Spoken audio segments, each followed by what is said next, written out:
Hello and welcome to the Last Word on Spurs.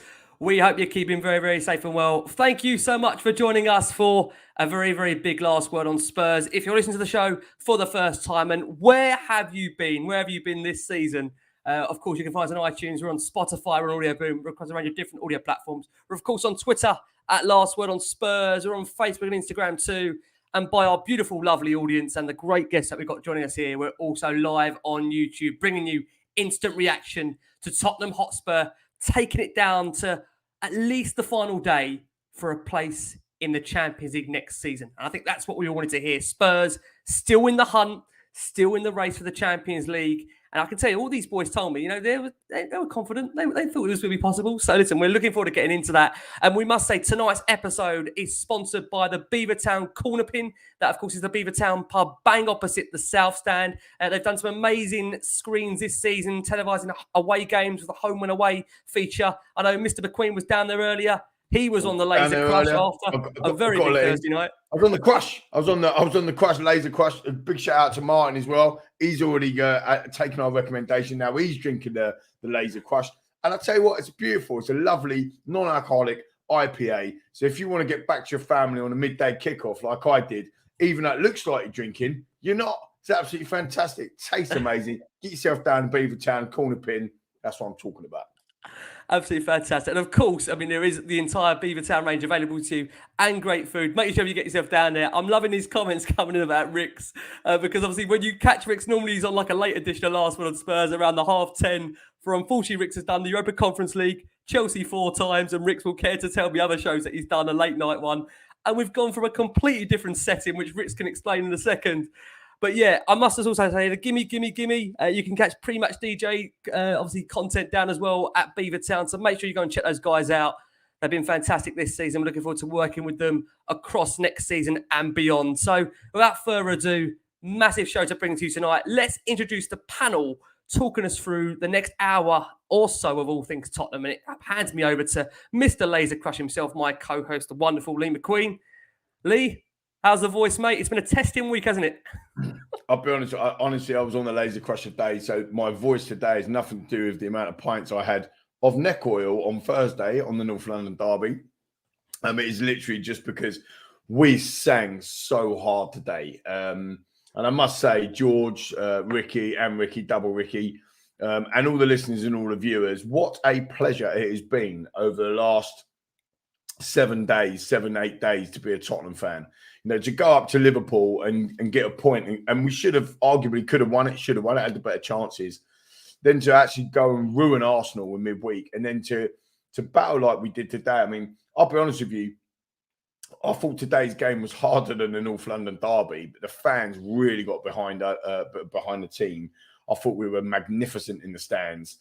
And actually, just looking at some of the stats as well, I mean, we absolutely ruined them on the pitch, but it felt at times 1-0 can be such a hairy scoreline, can't it? Do you know what I mean? And when we've had one off the line and then Pope's made a couple of world-class saves, you're thinking, oh, hello, is this going to be a Weghorst like bullet header or something? But it didn't come. We get the 3 points and sit back and relax.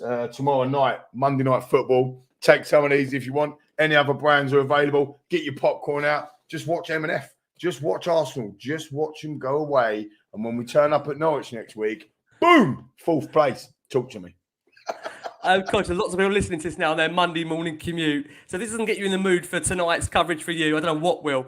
Bringing back some of our great returning guests. Listen, a man that he has got a different, obviously, background, but don't be alarmed. It's still the same brilliant guy who brings you great belief. Praisingness of this Tottenham team, who is believed for me. He messaged me earlier today and said, Ricks, we got this. So don't worry, we're bringing back, of course, Ricky Champagne Norwood, of course, brilliant actor as well. Ricks, love to have you back on Last Word on Spurs. How are you? It's awesome to be back on, mate. It is awesome to be back on. Always love being on Last Word on Spurs. And yeah, bro, especially after a result like that, mate. I'm buzzing, bro. I'm still buzzing after Thursday. I'm really happy that Lee got home in that Uber. Do you know what I mean? And he gave him your charger as well. He sorted you right out, Lee, on the way home. But yeah, just glad you got home safe, bruv. But yeah, so let me just explain. So normally on a late night, when we do a late one from like 10 till 12, all right, I go into the quietest room in my house because I normally make a lot of noise and we normally have a giggle. And the missus sleeps early, wakes up early. So I normally go to the quietest room in the house, which is the little toilet, but on the side, right? So I normally go in there, normally sit up there for the evenings. Now I'm not in there tonight, all right?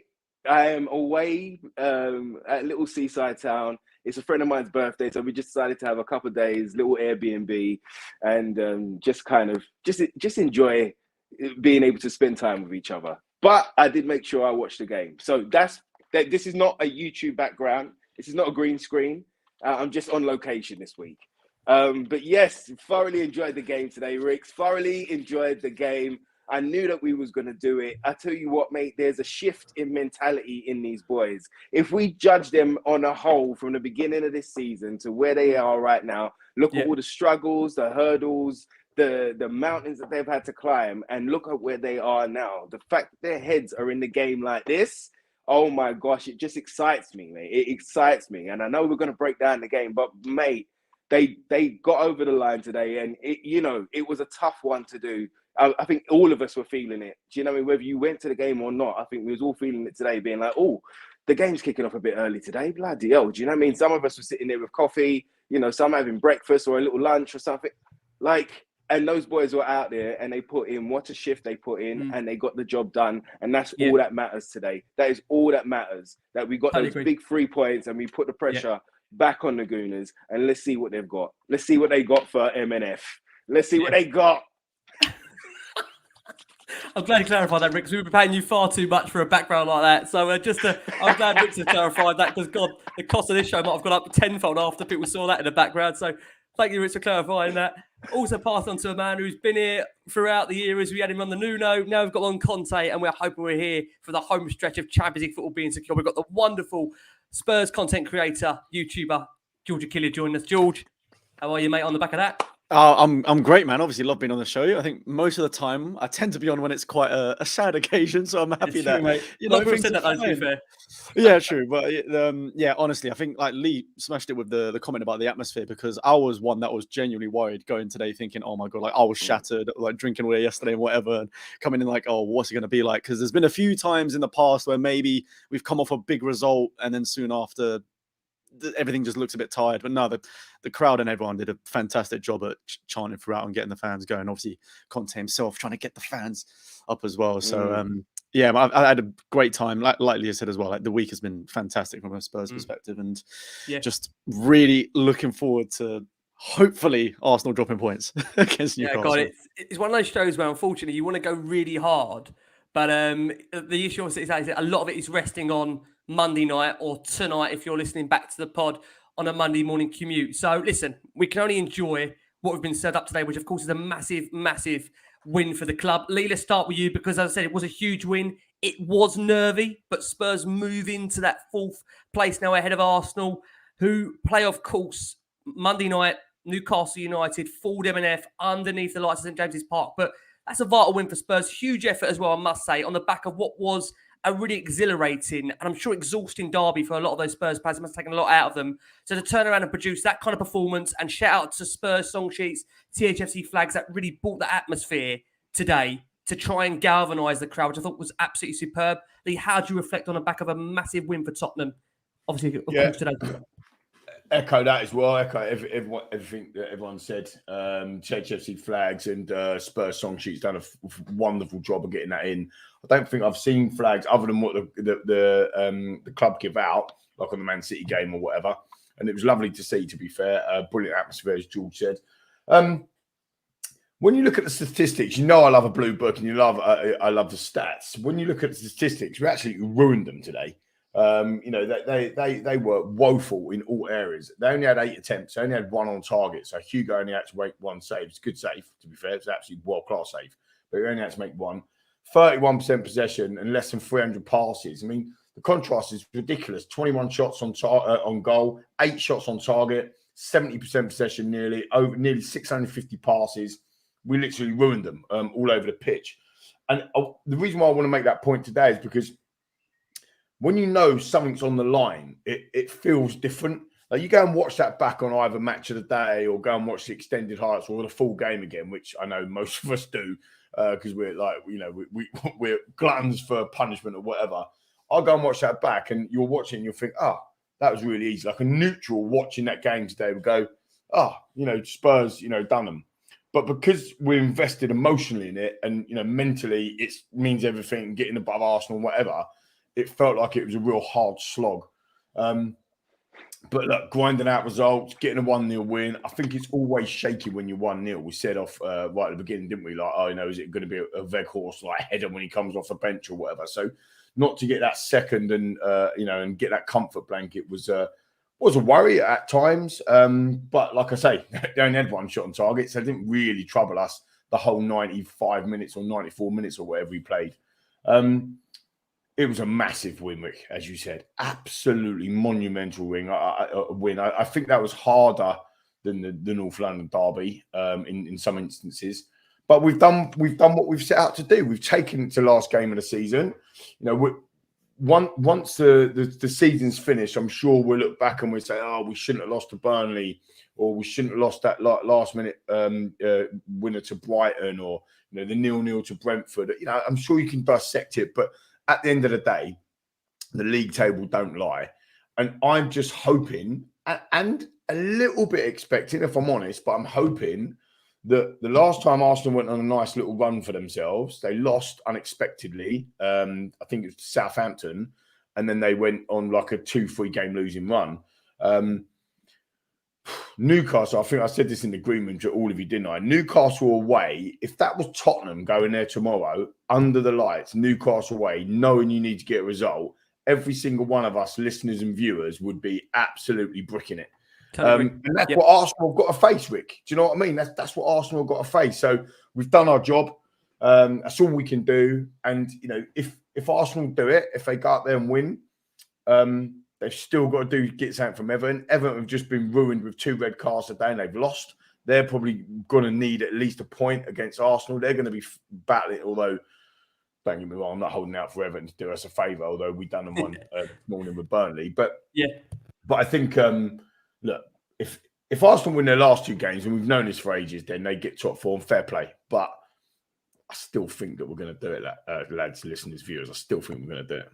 Yeah, I mean, honestly, the pressure at the moment, I mean, I say it's just tension, isn't it? And this is the thing where you look at Spurs generally and, you just feel the way we've had the topsy-turvy season we've had, of course, with Nuno, then Conte coming in. And then obviously we had the post-Burnley reaction of the reverse fixture and how things have changed. The mood has changed. Like if you put this show next to how we felt after that show, I mean, I know doing it, that was a real low moment of the season. So to come as far as we've had now, I think would be, as Conte said, the players would deserve Champions League now based on the turnaround and how the club have managed to get on that today.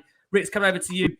Kane's first half penalty, enough to secure that precious win for Spurs. As I said to Lee, we move up to 4th. And I think that's really navigating a real tricky game because I think we all were concerned that a 12 o'clock kickoff, as we know, Spurs are known for struggling to get themselves up, to get the crowd up. But really today was, I think, both players, fans coming together. There was just this real unity that we've not seen in a long time with Spurs. And Conte's got to take massive praise for that. Players have as well. So's the fans. Everybody's come together at really the business end of the season to hopefully see Spurs over the line. Listen, the energy and the momentum is with us now, Ricks. Like you said about that unity, we got to look at this season and how many ups and downs we've had. We've had COVID situations. We got chucked out the conference, checker trade. We got, there's been loads of things that have happened. We've had injuries, of course we've had, but we've had loads of things to deal with, and we never thought we'd be here. So they've already outdone themselves, right? But there was even protests. There was protests outside the ground at points during this season. So for Conte to come in and for us all to believe straight away that, yeah, we know that this man's going to be the man. And not only that, for him to kind of prove our belief in him right so early on, it's so encouraging. Like, it is so encouraging. It's like it was going to be this was the toughest game, I believe, for us after the North London derby. Like you say, a 12 o'clock kickoff, and it's not just that; it's the amount of work rate that they put into today's game, but also the amount of work rate that they put into Thursday's game. So that's why as soon as they got over the line, 60 minutes on Thursday, they took the brakes off and they just controlled it. I didn't realize that's what they were doing. I was kind of like, I wanted more. I wanted 4. I wanted 5. I wanted 6. I wanted to bury their nose in it on Thursday. But that was so smart by Conte to put that in and for the players to execute it in the way that they done it on Thursday. So that's still a lot of mental concentration. There was a lot going on. Rich, just on that as well, just to interact with you there as well on that specific point. Again, if he doesn't do that on a North London derby, do we get over the line today? Because there were some tired legs out there. People going down, people, you know what I mean? And that last 10 minutes when balls are going into the box and Weghorst, and do we get over the line? And that's why I agree with you. It's a really important point. Yeah, and this is where the shift in mentality comes into. They all knew today what was on the line, and they all knew about the fight. Do you know what I mean? And they all knew they had to turn up. They all knew about the professional side of things. But they also had a bit of payback for Burnley when they beat us in the previous game. So there's loads of things. But the pressure was on us to turn up and get those 3 points today. And for them boys to work as hard as they did to get that. And yes, it was a penalty. And some are going to argue whether that penalty should have been given or not. But it was. VAR's giving it. The ref's giving it. It was a penalty, and Harry's got to step up and do that. And like you're saying there, Lee, look at the end there. We've got Emerson Royal, who was everywhere today. I saw him everywhere. I saw him right back. I saw him right centre mid. I saw him left back. I saw him left wing. It's coming. I can't wait for that compilation, bro. Drop the comp. Drop the comp. The comp is coming. Drop it, Emerson. But he worked so hard today. So for him, I hope it's just tiredness, and I hope it's just just a little bit of a niggle that he's got. And by the time we get to Norwich, he can play in it. But like even he had to come off and kind of because he worked his socks off. And this is where we're at right now. This is the shift in mentality, and this is what Conte's done. The fact that Sonny was upset when he came off the other night, change in mentality. The fact that they went out there and put everything on the line today and got over that line, people are quick to call us Spurs, you got to remember. So for us to get over that line when the line's presented to us, change your mentality, and the momentum and the energy is with us. And I truly believe with my whole being right now that we're going to get that top 4, and so much so, the Gooners. Let's look at the Gooners for a second.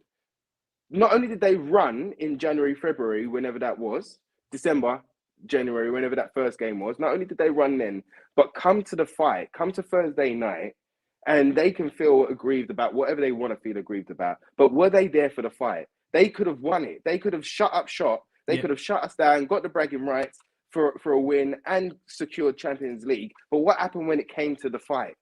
They flew away. As soon as they knew they was out of the fight, they didn't want to come back. So that type of attitude is in them right now. Going to Newcastle on a Monday night with their tifos as well. Newcastle's going to have the same war flags are coming. Rocking. Yeah. So it's like I don't know whether they can handle that again. So it's like, look, man, it's on our. The footballing gods are with us right now, and I don't want to say it too soon, but they are. They're with us. So let's go. We've done it. We've got over the line. Let's go into that last game. Let's go and have it now. I'm just conscious there's quite a lot of Geordies in this chat. So to all the Geordies out there, lads, listen, we're with you tomorrow. Come on, Hawaii, the lads. We're going to do it. We're going to do it, fingers crossed. Georgie, let's bring you in. Listen, it wasn't especially pretty from Spurs today. We have to be honest and say that. But it does pile the pressure now on Arsenal for tomorrow night because you look at it now, putting Arsenal in that position when they've got to go to Newcastle and probably win to have Champions League in their hands on that final day. That's big pressure. That is big pressure. And I think for Spurs, generally, the way they managed that game today, how impressed was you, George? Because, we've had you on, as I said, throughout the Nuno to Conte and in the transition of that. Are you proud of the way the team's managed to see out that game? To on the back of what I said to Lee at the start, was a very, very exhausting London derby. Took a lot out of the players. Had a very short turnaround. Arsenal having the extra day as well. How impressed have you been, George, of the way Conte's managed this period? Massively. I think as well because of the fact that I think someone might mention it before, but there's a lot of the time in the past if it's a game like this where it's 1-0 or something like that, we tend to fold at the end or something doesn't go right. We end up getting a few draws. But now, I don't know if it's the mentality they've got, but Conte seems to has worked out how we need to shut up shop. And you could tell how fuming he was at the Brighton game when we didn't do that. And ever since then, I think he's just tried to, cancel it out completely. And today you saw the energy from the players. Like I think when when Kane scored the penalty, I remember I think Davis and Dyer were like the furthest back, and they just turned around to the south stand and were like proper, like just trying to get the fans up, like going into the faces. Even at the end of the game, the likes of Sessegnon on that, they all came over and just really tried to pump energy up into the team. So I think there's definitely been a huge mentality shift amongst the players where I think they're fighting a lot more. And I think they know that it's in reach. They know Arsenal can potentially crumble in the last couple of games. And all we've got to do realistically is just win our games. If it happens, it happens. If not, then unlucky. We can just, like Lee said, we can look back in the past, and every team can do that, right? Every team can look back at previous games where they've struggled and maybe should have done better. But no, I'm definitely proud of the way they're playing massively. I think they've all the players should be proud of themselves, and I'm liking the spirit that the whole club has. To be honest with you, not just the players and the manager, the whole club, just everything feels positive right now. So yeah, just keep it going. George, interesting to stick with you. You know, there's some really good stats out there with Spurs. You know, first single goal win for Spurs since February. And I think it's the first Premier League single goal victory without a last-minute winner since Conte's first game. You know, so it just shows with Spurs, they rarely win without every single player playing very well. But I do think now we've come to a period where Spurs, as it's shown today, they can really grind out results, performances. And it's on the back of a real testing week for the club where, you know, we talk about Spurs mentality, having to go into games and must win.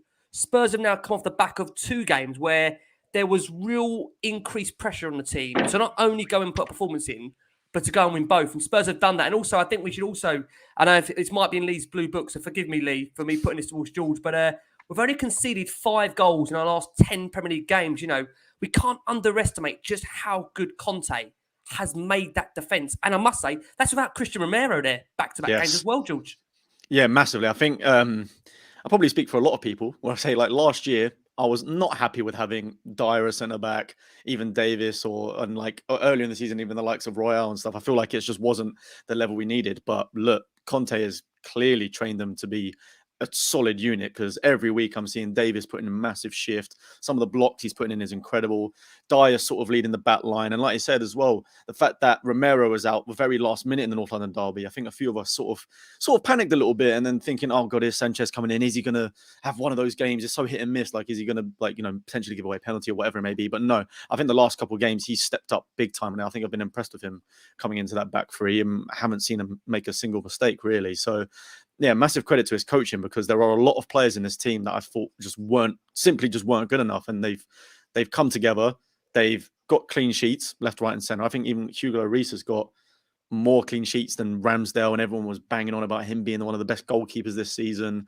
He's saved us in a lot of games as well, where people have sort of said that Lloris has passed it. So yeah, great coaching. I think especially bringing the likes of Kulusevski and Bentancur, there isn't that over-reliance on Kane and Son anymore. That was the big issue at the start of the season, where if Son wasn't playing well, usually that meant Kane wasn't playing well, because they tend to feed each other goals, and it works vice versa. Whereas now Kulusevski's come in, he's getting assists and goals. Even like today, coming on the pitch when he's ill, still putting in, I think, a solid shift for the team.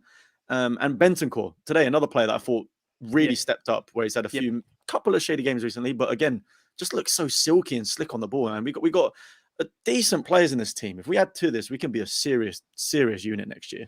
Honestly, I mean, it's lovely to talk like this about Spurs, because we're back on the up. There's no doubt. Regardless if we get 4th or 5th or not, we're in a very, very good position for next season. And you are right. I've got the blue book, brilliant stats from George, but I've done a bit of working out. Pre-Conte, post-Conte, just in the Premier League era, right, for this season. So we played 10 games under Nuno. Do you remember him, by the way? Nuno? No, I don't. That's a different season, isn't it? I mean, he actually managed our football club this season. I mean, what? That is crazy. Absolutely crazy. So under Nuno, 9 goals scored. 9 goals scored. Mad, isn't it? It's actually insane. It's crazy. We conceded 17 goals in 10 games. That's 1.7 goals per game, right? Quick math. 16 points. We won 5. We lost 5, and then I think there was a draw now, or a couple of draws now, whatever. Under Conte, right, and same under 27 games, 52 points. We've got 52 points. We scored 55 goals during that period of time. And get this, you mentioned we've only conceded 5 goals in our 10 matches. We've only conceded 23 goals since he's been at the club. Yeah, that is in insanity. the Premier isn't League. it? The That's Spurs. impressive. Yeah, And that's mad.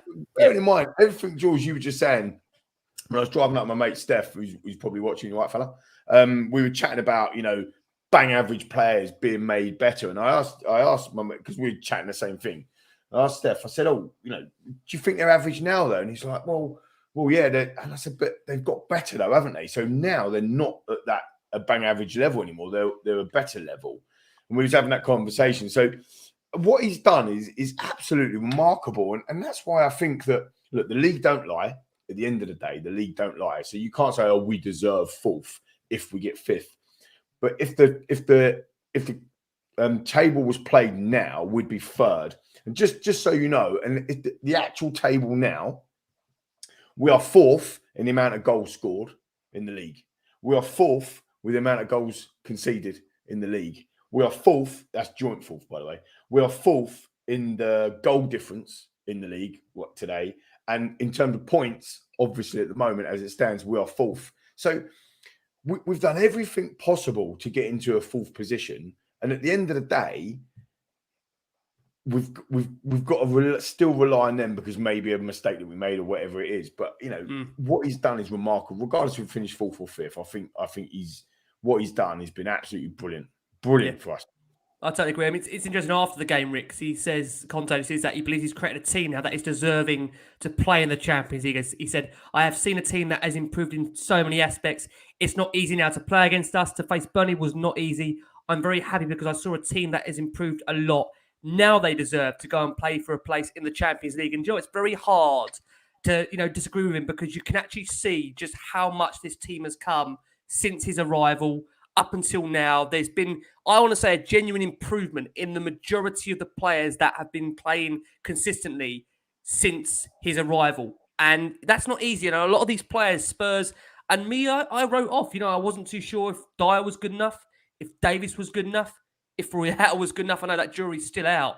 But then you look at, obviously, how he's improved. But Sessegnon as well. Sessegnon, another one that many had reservations. Sessegnon, for me, was probably the man of the match today. Him and Emerson. That tells you just how far we've come. Him and Emerson, between them two, could be man of the match. And we know anything is so important from the wing back. So, Ricks, to you, do you believe now you look at this side, is there a core of players there ready now for the Champions League, potentially, under Conte? Yeah, I mean, he's definitely got his base and he's got his foundations well set in that base. So now he's got something to build on. Now, as long as, he gets the right players in the right positions to play Conte football next season, it's exciting where this Tottenham team can go. And it shows us as well. It's like sometimes us as a fan base, sometimes we'll write off a player, maybe a bit too early. I know we all do it. We don't do it in malice. I know none of us want to slag off any player that plays for Tottenham and has got a cockerel on their chest. Do you know what I mean? I never want to slag off a player, but I will critique it. If I see it, then I'll bring it up. But I want all of these players to do well.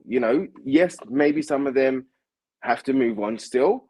And yes, we need some new players in there, some Conte players in there.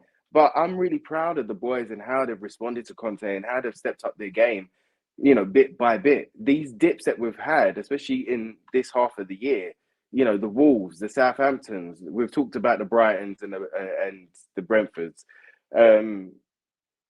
Although they've been disappointing, in those points, they've learned vital lessons and they've been hurt in a way. It's disrupted our rhythm and it's disrupted the league positions at times.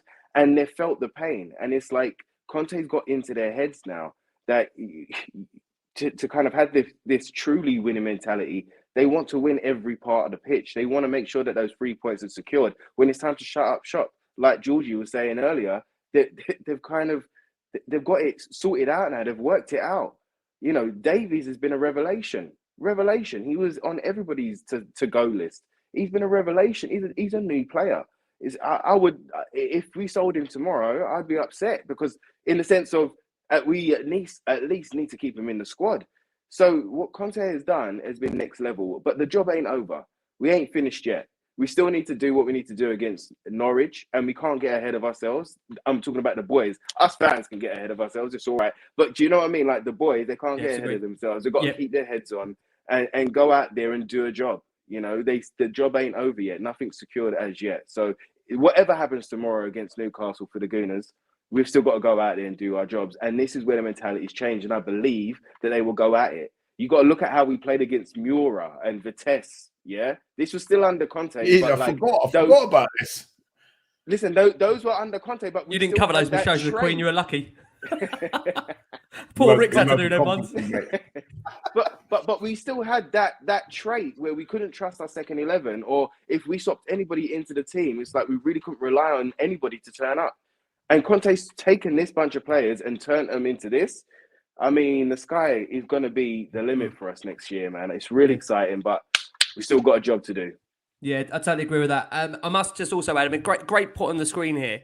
That was in reference to strategy here from Matthew Yahol. Says, we have to talk about key strategy has been Conte, Romero, Bentancur, Decky. They've saved our season. Don Fabio brought them all to us. And of course, we know Fabio was also responsible for, of course, obviously the appointment of Nuno. But if you look at overall, you can definitely see there's been a change in Spurs for the right reason since Paraty's been here. And if you think, again, he's going into his first full proper summer transfer window. Please got his Champions League football behind him. Got to be excited by that. You have to be excited about the future. And I think it's fair to say that with Spurs over the last couple of seasons, I don't think we could arguably say we've been that excited going into it. Now, Conte, you do feel there is that real belief and excitement. George, coming over to you. Interestingly, Conte said after the game that he believes Spurs would not have beaten Burnley a few months ago. He said Burnley was the perfect team to test our nerve. The team is becoming strong in its mind. I'm also seeing personally a lot of self-improvement in each and every player.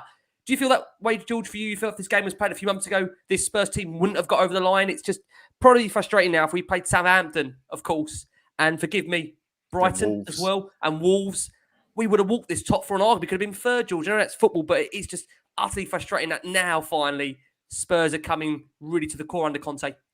Yeah, definitely. It's like I said earlier, I think it's a lot of these games we probably would have maybe thrown away last minute, or, would have been frustrated not getting the goals, especially like Kane and Son. We know how much they love to score, and unfortunately they didn't get too many today. But there just seems to be a lot more unity in a lot of the players at the moment, especially when things aren't necessarily going our way. Where we were on the front foot in the first half, but we weren't getting the goals and the real clear-cut chances, and of course, Pope pulling off saves like it's nothing, stopping us from getting the second and third. But no, honestly, I'm really, really excited to see what we're going to do in the summer, because we've got to remember as well, with just on the Paratici thing quickly, he managed to convince Christian Romero, the Italian player of the season, Messi wanted him at Barcelona, Copa America winner. We managed to convince him with Europa Conference League football and Nuno as our manager to come in. That's how good Paratici is. It's mad, so now we've got Conte, potentially top four. I'm ecstatic for the potential signings we can get. And I think what a lot of people got to remember as well, it's not quite like Mourinho where, yes, he's very demanding in terms of the players, but I feel like Mourinho asks for a lot of higher priced, really top target players to bring in. Conte just needs players that fits his system perfectly. So we don't need to go spend 200 million. I mean, he wanted Moses at Chelsea and Inter Milan and won the league with both of them. He brought in Ashley Young at Inter Milan to win it there. Christian Eriksen, these aren't, obviously Eriksen's amazing, but he's not going for these really, really expensive players. He's going for players that will just do the job.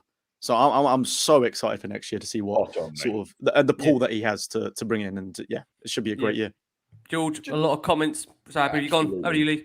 Yeah, bang on. No, absolutely bang on. Sorry, I just want, because I know you're going to start getting into the game. I just want to throw some more stats out, because you need to be lapping this up, viewers and listeners, lapping these up. He's a stat man. Come on, the stats. So Pochettino era. Let's start there. So 8 seasons ago, Tottenham Hotspur brought in Maurizio Pochettino, and in his first season we got 64 points. Forget where we finished. I think we finished 5th average points. The average place that we finished, as Jordan referenced earlier, is 5th in our entire history in the Premier League. In the 15-16 season, the famous we bottled it against Leicester, even though Arsenal were top of the table that season, and we never was, we got 70 points. The following season was our best season ever in the modern era, like under Poch, 86 points. And then the following season, 77 points. This is really important to try and keep up, right? The 18-19 season, when Aubameyang had his penalty saved at Wembley by Hugo Lloris, we only pipped Arsenal to top 4 by 1 point, and we got 71 points. And then the drop-off after that, with the Champions League, whatever, 59 points under Jose, 62 points the following season.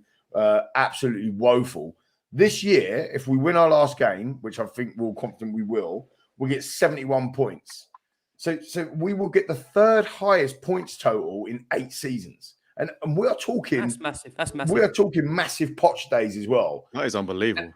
And we are talking about a season where we've sacked our manager, had bang average players, and we're still going to get the third highest points total in 8 seasons. I mean, this is blowing my mind here, people. Yeah, it's so mad. Don't be look, be disappointed, of course, but don't be crying if we don't get top 4, because what we've done is brilliant, absolutely brilliant. And as George, I echo what you just said. We're on the upward trajectory, and going into the summer under that is unbelievable. I mean, we are talking about the best team we ever had, like in the modern era, with the 86 points, and we're going to get the third highest points total. That is just insane, isn't it?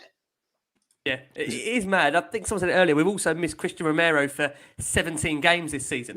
Yes. George reference, this is the guy that was obviously brought in and under Nuno, of course, as well. But it's 17 games Romero's missed. You know, it just shows you how we've seen so many players step up.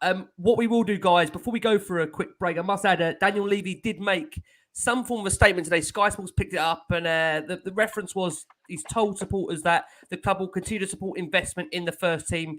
Levy revealed the club is well positioned to move forward next season, regardless of which European competition we find ourselves playing in. He also pointed to success in improving the recruitment, obviously pointing towards Fabio Paratich's appointment, and says the desire and determination to see success on the pitch is felt by everyone at the club. And I'm conscious that with a subject like that, I think it's probably about action louder than words. So I think we could get into a massive debate about this, but in reality, I think we're all going to really see the proving in the pudding that when we come to the summer, Conte's still here. We back the manager. I think that will inevitably play into if that is going to be factually correct and where we see things. But we will. I know you've got to go to a break. I'm so sorry. I knew he was going to interrupt me. I knew it. You tried. You tried, Ricks. You tried. See how quick I went to that. I went so quick as well. There's no way. There is no way Daniel Levy cannot listen to everything that is happening right now. That crowd. He's in the crowd. Look, Mr. Levy is in the crowd. He's in the stadium. It was unbelievable again today for a midday kickoff. When we're singing Antonio Conte's name, 62,000 people singing it. He's not going to give him 20 quid in the summer. He's just not going to do it. He's not going to give him. And actually, as George just said, he don't need 200 million. He just needs a few more Bentancurs and a couple more Deckies. And I think we're going to end in obviously different positions. I mean, and I think we can do some terrorizing things next year. And I think as well, just very, very quickly, I think I know we obviously want Champions League football. Of course we do. We want to be in the best competitions, whatever. But I do think it's not absolutely necessary for someone like Conte, because look at his history, right? He's all about the league. He hasn't necessarily got the best record in European football, but he wants to win leagues. Yeah. So I think for him, it's just more about the fact that, listen, doesn't matter if we're 5th or 4th. Are you going to give me the players that I want? Are we going to keep Kane? I think that's going to be like the priority. And if we get both those done, it shouldn't matter what. But of course, we're going to want to be them top 4 anyway. Kane's staying. Don't worry about that. Where's he going to go? Where's he going to go? I feel like I'm obliged now to come to Rick's, because now Lee's gone, George has gone. Rick, you want to come in there on that? But you know, I was trying to let you go to the break, bro. As soon as you said break, bro, I started being like, all right, cool. I started sitting back. I was like, all right, cool. I mean, do you want me to go? I'll go. Fine. You can go, bro. You can go. Go for it. Go on.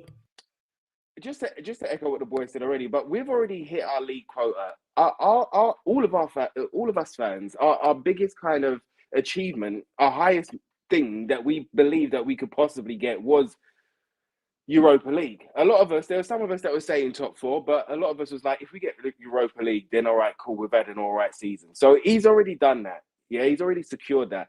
It's about now, can we go a step further and get the Champions League? But that'll put like the cherry on the cake for him when it comes down to this summer. That means they might be able to go out and splash out on a couple more of the players that he wants, or they might be able to spend big on one that he really wants and still get the 5 others that he wants.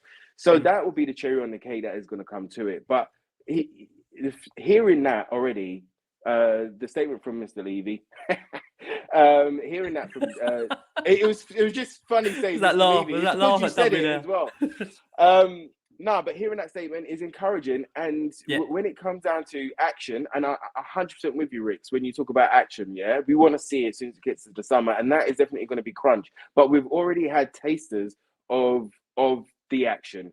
I will give Serge Aurier as an example. First time ever we've paid up somebody's contract and let him go on a free, and that was before Conte came in. That was under Paratici, you know. So he's like, look, we want to bring in another right back. We know Serge ain't the one. Let's get rid of him. We can't sell him, and we tried up until the last minute to sell him, even for £1 million. We couldn't do it. So he's like, all right, and cool. But we're going to buy that right back. Think about the mentality shift as a Tottenham fan and people that follow Tottenham all the time. So they've done that. They brought in Emerson and then they got rid of Serge. The same thing happened in January where we paid up Dele's contract. You got to remember, it was only 12 months earlier that PSG were in for him, and we didn't want to loan him because it was seen as almost like dampening his valuation. But we've paid him up and we've let him go on a free. I know there's clauses, but you know what I mean? As well as sending out your two most valuable signings in Lo Celso and Ndombele, we've let them go out on loan. Now, these are not moves that Daniel Levy would have made before Paratici came in. Do you know what I mean? So there is a shift there. And they've brought in two players that have done dynamite for us. So there is a shift there. Look at what we're doing, how we're doing it. That gives me encouragement that the action is going to be taken when it comes down to the summer. So regardless, like Georgie said, he's building a team for the league. He's going to get what he needs in the right positions. It's exciting times. We are back. We are back, guys. We are back. I love it. Positivity. Do you know what? I can tell you something. I can tell you something right now. Doing these shows like this, right, is the complete opposite to how they were on the Nuno. And I can tell you right now, that pain, that feeling of going, oh, we've got to record. It's honestly so vibrant. It is honestly so vibrant. But what we will do, listen, we've got 3 talkers tonight, so you're going to have to apologise. We will go for our first break of the show for our listeners that are on audio. I must just say, guys, there's over 1,000 of you watching us live across all of our platforms right now. So thank you so much for all of your incredible support for Last Word on Spurs. Hit the likes. Hit the likes. If we're going to finish top 4, hit the likes. Hit the likes. If you want top 4, hit the likes. Come on. What we will say, guys, is as you know, across the season, we've been absolutely delighted to be sponsored by NordVPN. Nord, for anybody that is unaware, of course, we've been described as the hurricanes of VPNs. They are, of course, a secure, fast, and incredibly easy to use VPN. And they've got the device protection of Christian Romero and the internet speed of Heung-min Son. I've personally found this is great to use when you're going through the airports or you're abroad and you're not being able to watch all the latest football, depending on where you're based in terms of locations. Just change that location setting feature and get all the latest football. They've got 5,200 servers across 59 countries in the UK. It is also worth mentioning at the moment that Nord have got a special feature and discount, of course, of their bandwidth throttling, which is when your internet service provider deliberately reduces your bandwidth and internet speed to encourage you to upgrade your package with them. You can get a discount, like I say now, by going to www.nordvpn.com/LWOS. Get yourself 1 month additional free and, of course, that threat protection. And, of course, like I say, NordVPN, you know where to go. Make sure you go and check that out. And, guys, like I say, we've got to get back into what's been a cracker of a show so far. So much still to uncover. Well, that was a 1-0 game. It's funny that our shows that got less goals in them seem to have more minutes. Don't ask me how that works, but that's what happens when you get onto Last Word on Spurs, essentially. But I must just say, guys, it was echoes of Lasagna Gate for Spurs this week. And Ali Gold said this as well recently because Spurs had a situation where 4 players came down with a stomach bug, which was only found out, I think, really late on Friday, late on Friday, and it came to light really early this morning just how much Spurs were struggling. So Lucas Moura came in for Dejan Kulusevski, who was only fit enough for a bench on the place, as we mentioned, after a recent illness. Alfie Devine, he travelled up with the squad just in the event that he may need to be called upon due to, unfortunately, the stomach bug that went down. Davinson Sanchez continued for Spurs on the right of a back three once again. And I think, again, just to emphasise how thin Spurs' squad right now was, Conte named 2 goalkeepers, maybe potentially with a bit of a shift there towards the ball, just reminding them of what he needs to do in the summer. 2 goalkeepers on the bench. So Conte did confirm that Kulusevski, Galini, Lloris and Winks were suffering with a stomach problem. He said yesterday morning the doctor sent me a message that a few players had not been well. Decky didn't have a training session. Galini and Hugo also, and Winks as well. Despite this, we faced the game in the right way.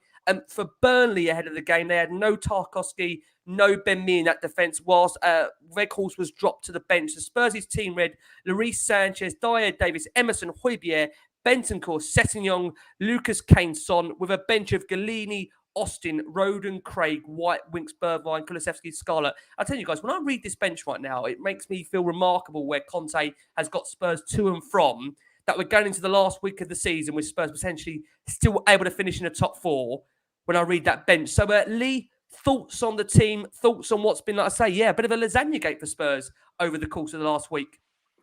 I know it started getting worrying, didn't it? We had a couple of messages from Mr. Costa, our good friend Mr. Costa, and he was like, "Actually, can you verify this?"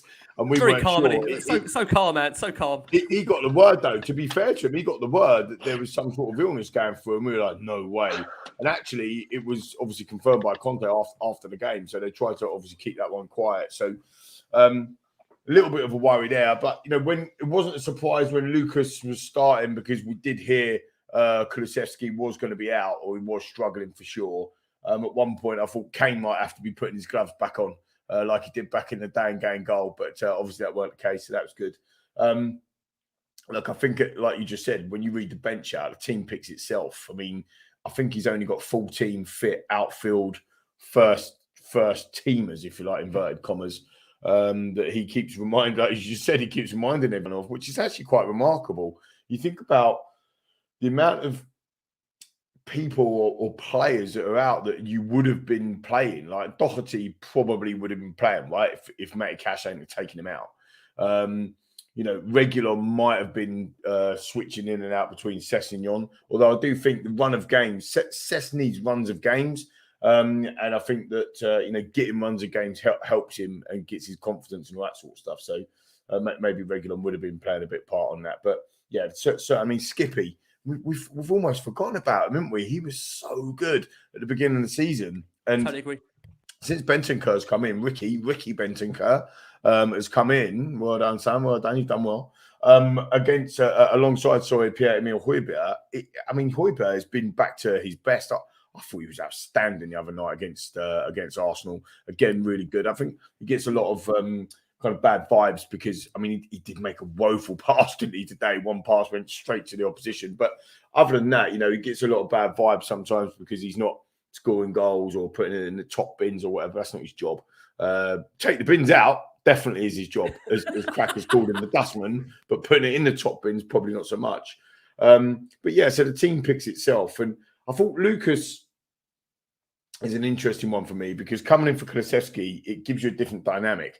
But Lucas wants to always come inside, and kind of rightly so. When he scored that absolute brilliant goal, who was it against? Was it against Norwich? I think Norwich, it was against Norwich, wasn't it, at home? Norwich, it was coming inside. When he scored his hat-trick against Huddersfield, it was coming inside. When he scored his hat-trick, obviously famous hat-trick against Ajax, he weren't playing on the wing, was he? It was inside. Like everything was in the middle for Lucas. And for me, that's where he's kind of better suited. So when he's stuck out on the wing, he's not as effective. I don't think he's got a. I don't know. I don't want to be rude to the guy, but I'm not sure his footballing brain as a winger is as good. I think Lucas is an impulse player that comes on and too much time to think, and he's not there. It's based on instinct. It's all instinct. Yeah, based on instinct. Yeah. So quick flick, bang, bang, bang, he's in. And you saw flashes of that today when he was coming inside. And I thought, he's going to give him a problem. And actually, he was a kind of player that we probably needed to kind of give him something else to think about. So he was probably the one, obviously the only change, but he was probably the one that we thought, okay, maybe there'll be a difference there. But I don't think we huffed and puffed per se in the first half. I think we actually started pretty well. I think Kane had a chance quite early on. We was having some corners and we had one cleared off the line, all that sort of stuff.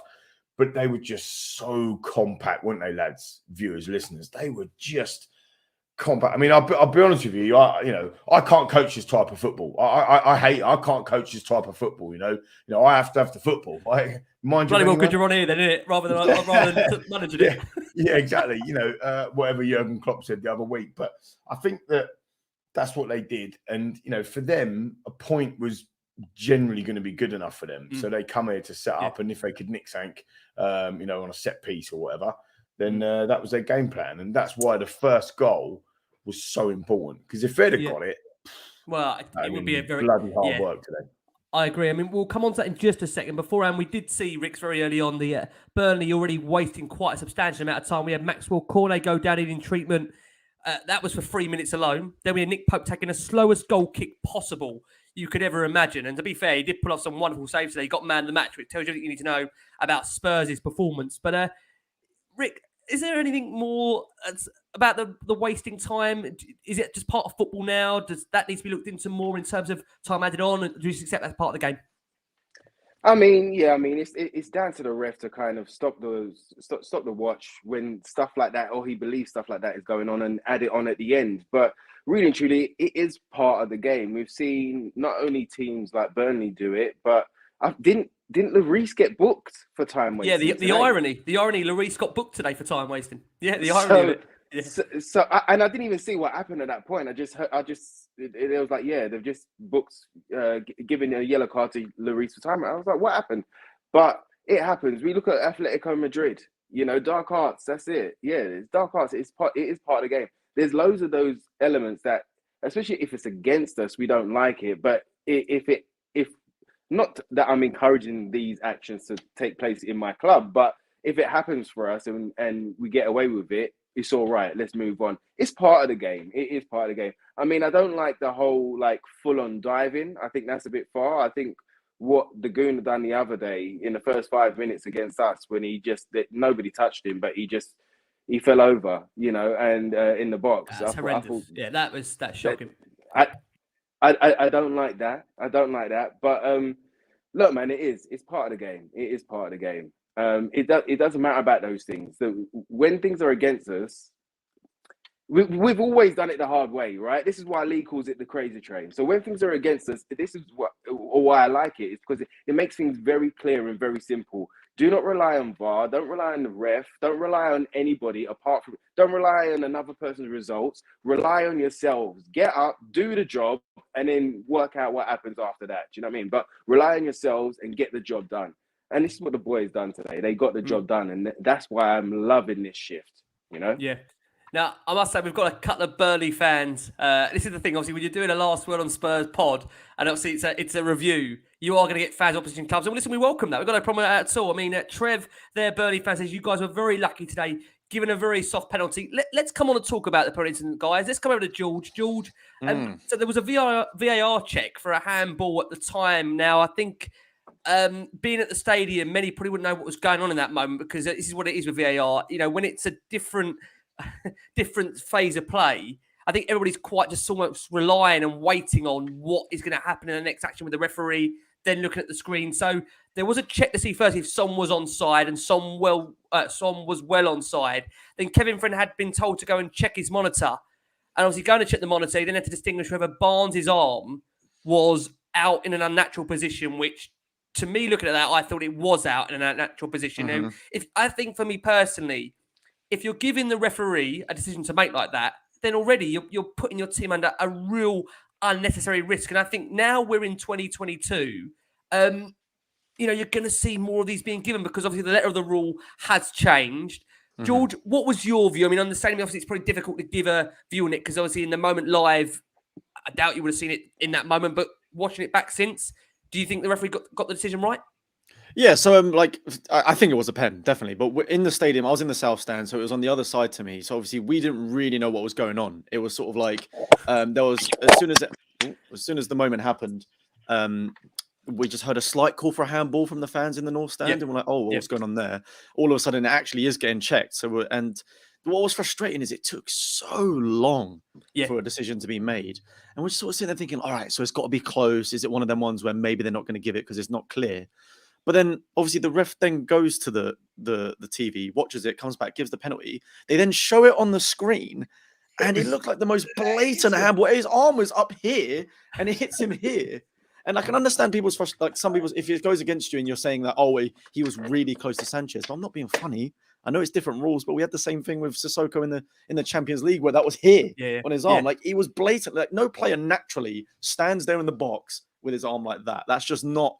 It's not possible. So the ball's hit him there. He's blocked the ball going back in the box. It is a penalty. No matter whether it's soft or not, it is a pen. He's blocked the ball from going in the box in an unnatural position. So, yeah, it was a weird one why it took so long for me, to be honest with you. I mean, Lee Camerani, Conte said it was a 200% penalty, not 100%, 200%. He said it was so clear when your arm is in this way and you take the ball, I think it was so clear. I think, what we've got to get to here, Lee, is that whether it was soft penalty or not, and maybe some would say it was certainly softer than Cedric's on Son, Barnes' arm, to put it up there, like I say, it doesn't need to be in that situation, does it really? You're giving the referee a decision to make, aren't you, Lee? Is there anything Burnley fans could be, aghast with that decision, really? Well, Trip said it was a bit soft, but I mean, I'm in the south as well, same as George. So we saw, when we saw it go live, we thought from where we're sitting, that's a pen. Like we think it might be a pen. And then it nothing would happen. And then it was taking ages. And we was like, they're checking this. Got exactly the same. It's got to be tight. It's got to be tight. Because it took so long. And when they showed it on the screen, it was literally his hand was out here and the ball hit it like it was hit. I was like, literally, it was a no-brainer of a pen. So I thought it was a definite pen. I haven't watched it back. There's no need to. We've won 1-0. But I think that when we was in the stadium, we saw it. Everybody thought it was a pen in the end. And when you saw the VAR thing on there, so look. I'm not sure now whether pens are soft anymore. How can you give a soft pen if you know what the rules are and you've got VAR checking them? It can't be soft, can it? They're trying to make it, like right or wrong. It can't be like an in-between. So the rule says if the ball hits your hand in the penalty, your arm, below the sleeve line, in the penalty area, it's a pen. And that's exactly what happened. And that's why it was a penalty. Yeah, I mean, Rick, I mentioned it there. I mean, to me, that's a very much 2022 penalty, I think, these days. And then given VAR as well with that, because I think, as the comments have just said here, that once you go and ask the referee to go and have another look, it's very unlikely now the referee is not going to edge with the decision to go and give it, because it almost feels for him he's being asked to go and see it. And therefore, if you've been asked to go and see it, it's because you maybe missed something that's clear and obvious, right? So, I mean, do you have a view on it for you, Rick? Is that a right penalty to give in your opinion? I mean, look, when that penalty was given against Sissoko in the Champions League final, as Georgie said, and we'd still scream about it today. I think it bounced off of Sissoko's knee and then it hit him. In those 25 seconds in that Champions League final, and we was all up in arms, and we could still argue about that moment today. So I totally get where the Burnley fans are coming from, and that it is harsh or soft. But it is part of the rules. Like you say, it is a very VAR 2022 type of pen. But at the end of the day, his arm was so far out that it was like he was signalling and his indicator had broke. Do you know what I mean? He was like, "Yeah, we're going left, lads. We're going left. We're going left. Don't worry. It's out the window. I've got it out the window. It's fine. Like, can you slow down? Can you? Do you know what I mean? Like, that's how far out it was." So I don't know what you can say. It is what it is. Look, like, it is what it is. They've given it. I'm glad it's gone our way. Well, out of interest, Rick, Trevor's come back there. Obviously, Trevor, big Burnley fan, obviously on there. He says you lot would go mad had that pen been given against you. Would you, Rick? Would you be angry if that was given against you? Because personally, for me, I'd be asking, what's my player doing, putting his arm in that position like you've just said there? Yes. Giving a left signal. Yes. Yes is all and above, yeah. But of course, I would still be like, come on. Like, because once you love your team and your heart's in it, it hurts you, right? So, of course, I would be screaming at the TV. I'd be like, what? And then I'd see it. And then like you just done there, Ricks, I kind of rationalize it with myself. I go, but his arm's out. And all right, fine. There's been so many decisions that have gone against us in the past, but we've had to just take it on the chin. And that's why it's not that we're celebrating a decision that's gone our way, but we kind of are. Like, we're taking that karma. When they say swings and roundabouts and it comes back and, in football. So I'm just hoping that this is our time. This is our moment. The momentum's with us, and that pen was given. It's a bit harsh and a bit soft, but this is what pens are today, you know? So what can we do? Rick, I completely agree with you on that point. You know, it's one of those. Rick, Like you said, Ricky Sachs, can I try something? I've got a penalty lined up here. The only thing I would say is, as long as it's a still image, if it's a video, it will be a copyright infringement. Why would it be copyright though? Because it's the Premier League's ownership rights of that video. So if it's a still image, we can show it. If it's a video, unfortunately, we can't. Oh, it was a video. Let's sack that one off then. You know what, Rich? Before we move on, I just want to say something. There was a fan comment from Knockout something. I don't know what he was. I don't know what his name is, and you might be able to find it. You might be able to put it on. But I felt that he had a really good point in the sense that he was like, he loves this pod because he's basically allowed to disagree. Once he disagrees with other pods, he doesn't feel like, or they exclude him as a Spurs fan. And the one thing I think we all kind of echo is that it doesn't matter if my opinion is totally opposite to yours at home or yours in the panel. I still believe that you're right in your own right, in your thoughts and feelings as a Spurs fan. You're absolutely right in how you think and how you feel about Tottenham. All I'm going to do is give you my perspective and go, I'm not saying that it's right. I'm just going to give you something else to think about or another way of looking at the same situation. And I think that's what we all do. So we welcome like opposite opinions, different opinions on the team. We're happy to discuss it. We're happy to have you a part of the crew. You know what I mean? Make sure you like and subscribe and all the rest of it. Knockout King or whatever your name was. You know, and if you haven't got NordVPN, there's a link for that as well. So, Rick, want to take over, mate? You come over my seat if you want. I'm looking forward to the summer. Don't just tell you. Come and take over, Rick. Give me a break from this hot seat. I tell you, I need it. I got you, mate. Cheers, bro. I tell you what. Let's talk about the Harry Kane penalty. Let's talk about how clinical he was. I mean, George, coming over to you. Yes. I've got to say, you know, Kane burying that. You know, Pope was left real motionless, wasn't he? And the fact that, you know, it did change the dynamic of the game. We saw Burnley players fuming, the coaching staff were fuming. Conte seemed to lose his rag as well with the Burnley bench. They were exchanging words. And, you know, I think Conte could not get over the fact that Burnley were contesting it was a penalty. And meanwhile, Kane, coolest guy, ice cool from the spot. And, you know, Kane has taken some real pressure penalties over the course of the last few weeks, over the course of the last few seasons. But, I mean, you look at Kane's record, was that 21 penalties in a row, George? That's phenomenal. I mean, Alan Shearer-esque, Matt Letizia-esque, George? I think he's genuine. Well, he's definitely the best penalty taker I think I have ever seen. I think he's unreal. The amount that he's scored, and it's not even just the amount, it's like the way he scores them as well. It's always just buried, bottom corner, top corner. It's just so much power that it doesn't even matter. Like a lot of keepers have gone the right way for his pens, and it's just impossible to save them. There's no flashiness about it. It's no just like these hop, skip, and jumps, these triple jump ones that just a lot of players seem to do these days, which is so easy to save. That he's so good at them. And I think it's mad that I think there are a lot of top players out there that even reference it as well. If I'm not mistaken, and I don't know if it's a fake quote, I hope it isn't. I'm pretty sure Haaland has said is that a lot of players watch Harry Kane for penalties. They watch how he takes them. He's just so good at them. And I feel there's no other player in the world that I don't feel as confident as taking them as Kane. If we get a penalty, I'm like, okay, it's a goal. Fantastic. We're 1-0 up just because he's that good at them. So, yeah, man, I hope he keeps it going. I hope we get another one against Norwich and he just keeps adding to the tally because, yeah, he's quality. It's weird actually on Kane because it had a couple of shots, hadn't he? Like, I think he had an opportunity right in the first 4 or 5 minutes or so. Then he had a couple of shots that were kind of a bit, you know, ropey for Kane's standards. And so it was about 3 or 4. And I said to Dave and Steph, who I sit next to, I said, the next shot he has is score. And then we got a penalty. So I was like, oh, I told you, because like George, I'm very confident.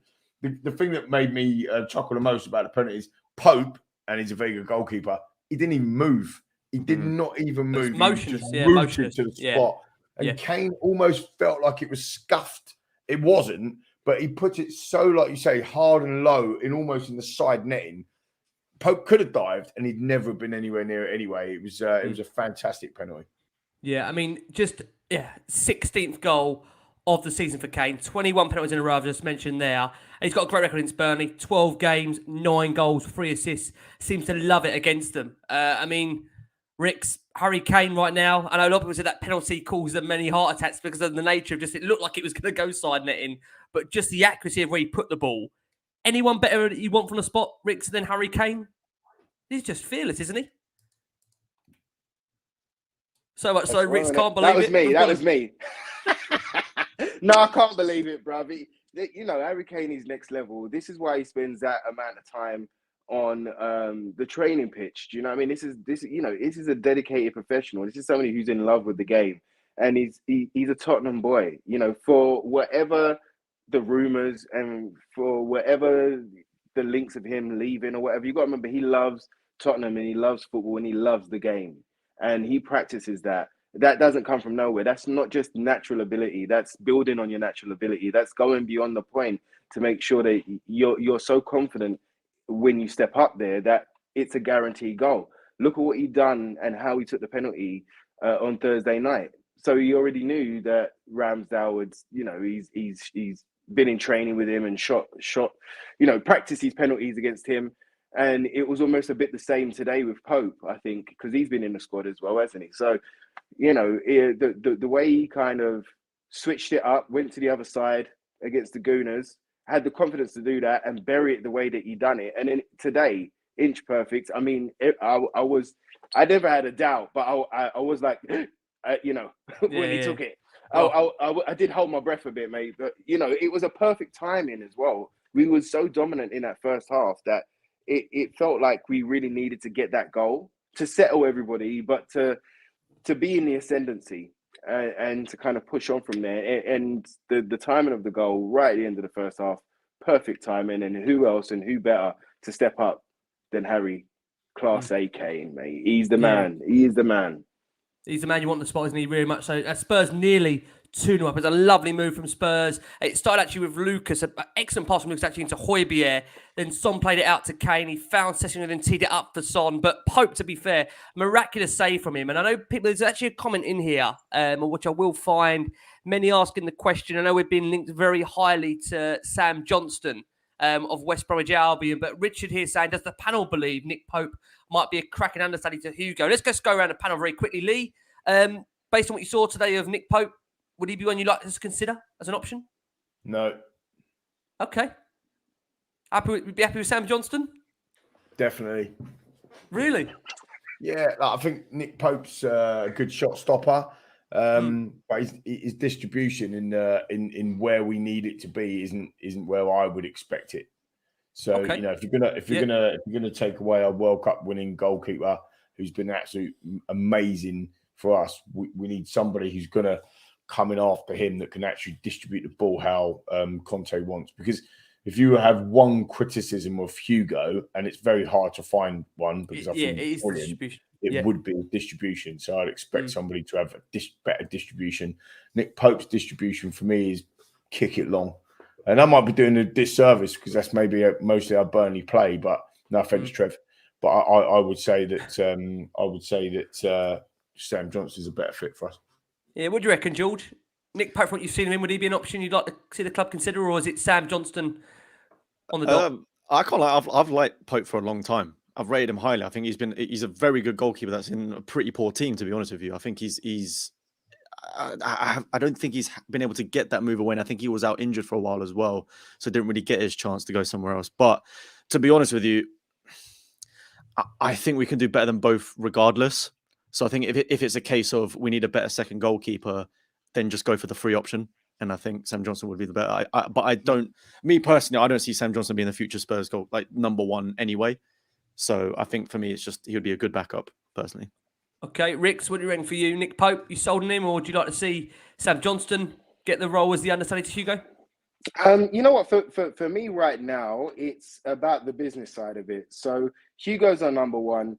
If we can get a number two that can challenge and can deputize at times throughout the season, okay, cool. You know, I think when it's time for an upgrade on Hugo, we got to look for an upgrade on Hugo. Johnson would come on a free. I don't want to be spending no money for Pope. I don't know. How old is Pope? I think is he 31? Well, I understand Pope's 30. 30. From the 30? Yeah. I think so. So, okay. So there's, you know... Johnston 29. Johnston 29, Pope 30.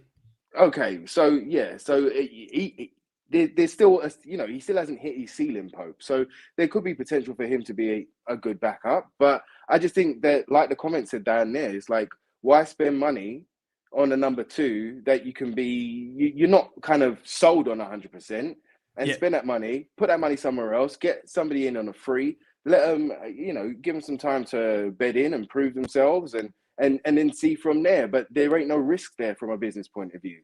If Johnson doesn't turn out to be the number 1, or he turns out to be, and this is no disrespect to Galini, but Galini was supposed to be the heir apparent, and now he's nowhere. He's on the bench. Do you know what I mean? He hasn't been given any minutes since, and it looks like he's going to go back to Italy. So if that happens with Johnson, in the sense of you get halfway through the season or at the end of the season, you're like, you know what? I don't know if he's the guy. Well, we've got him for a free. We can sell him on. We get a little bit of money back, and then we can put it towards a proper number 1. So it just doesn't make sense spending big money on Nick Pope right now, I would say, from a business point of view. Yeah, I'd debate. I mean, we'll see what obviously the club do eventually do in the summer. It doesn't feel like they're going to be keeping Galini on, which probably makes sense based on what we've seen of Galini. I know Lee wasn't doing many shows on Galini because Lee luckily got the upgrade of the Premier League, whilst Rick's, unfortunately, you got quite a number of the League Cup nights and the Europa Conference League. What's going on here? We'll have to have a shift up next season.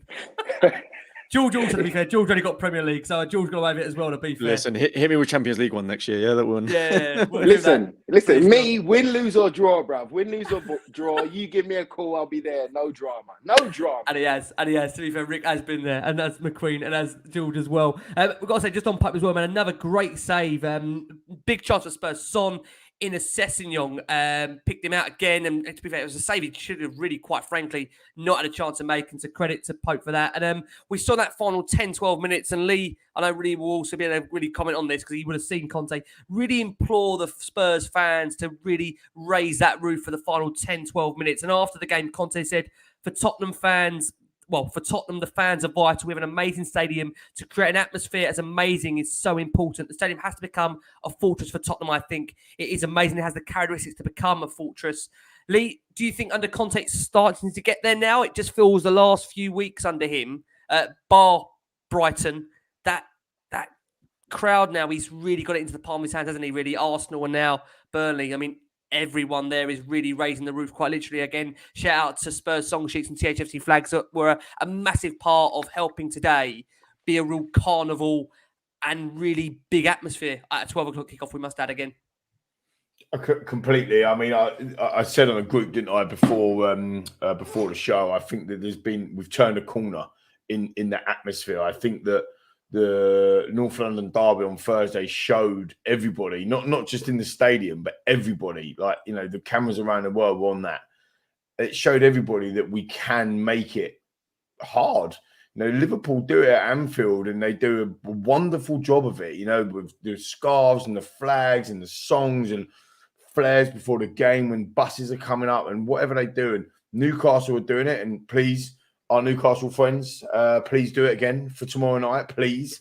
We've had a good relationship, Tottenham and Newcastle, over the years, so let's keep it that way. No, I mean, jokes aside, they're doing it, and there's nothing wrong with, I feel some people feel, and there's no right or wrong answer to this, okay? So I'm not having a go at anyone, but some people feel it's the team's job to get the fans up for it, right? But I think it's the opposite way around. Personally, I think it is up to us to help them. If we're fans, we're supporters of the team. We want to go there and get the best possible experience.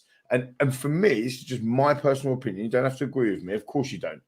But for me, the best, I don't like the Y word songs. I never sing them. I don't like the swear word songs. I don't sing them.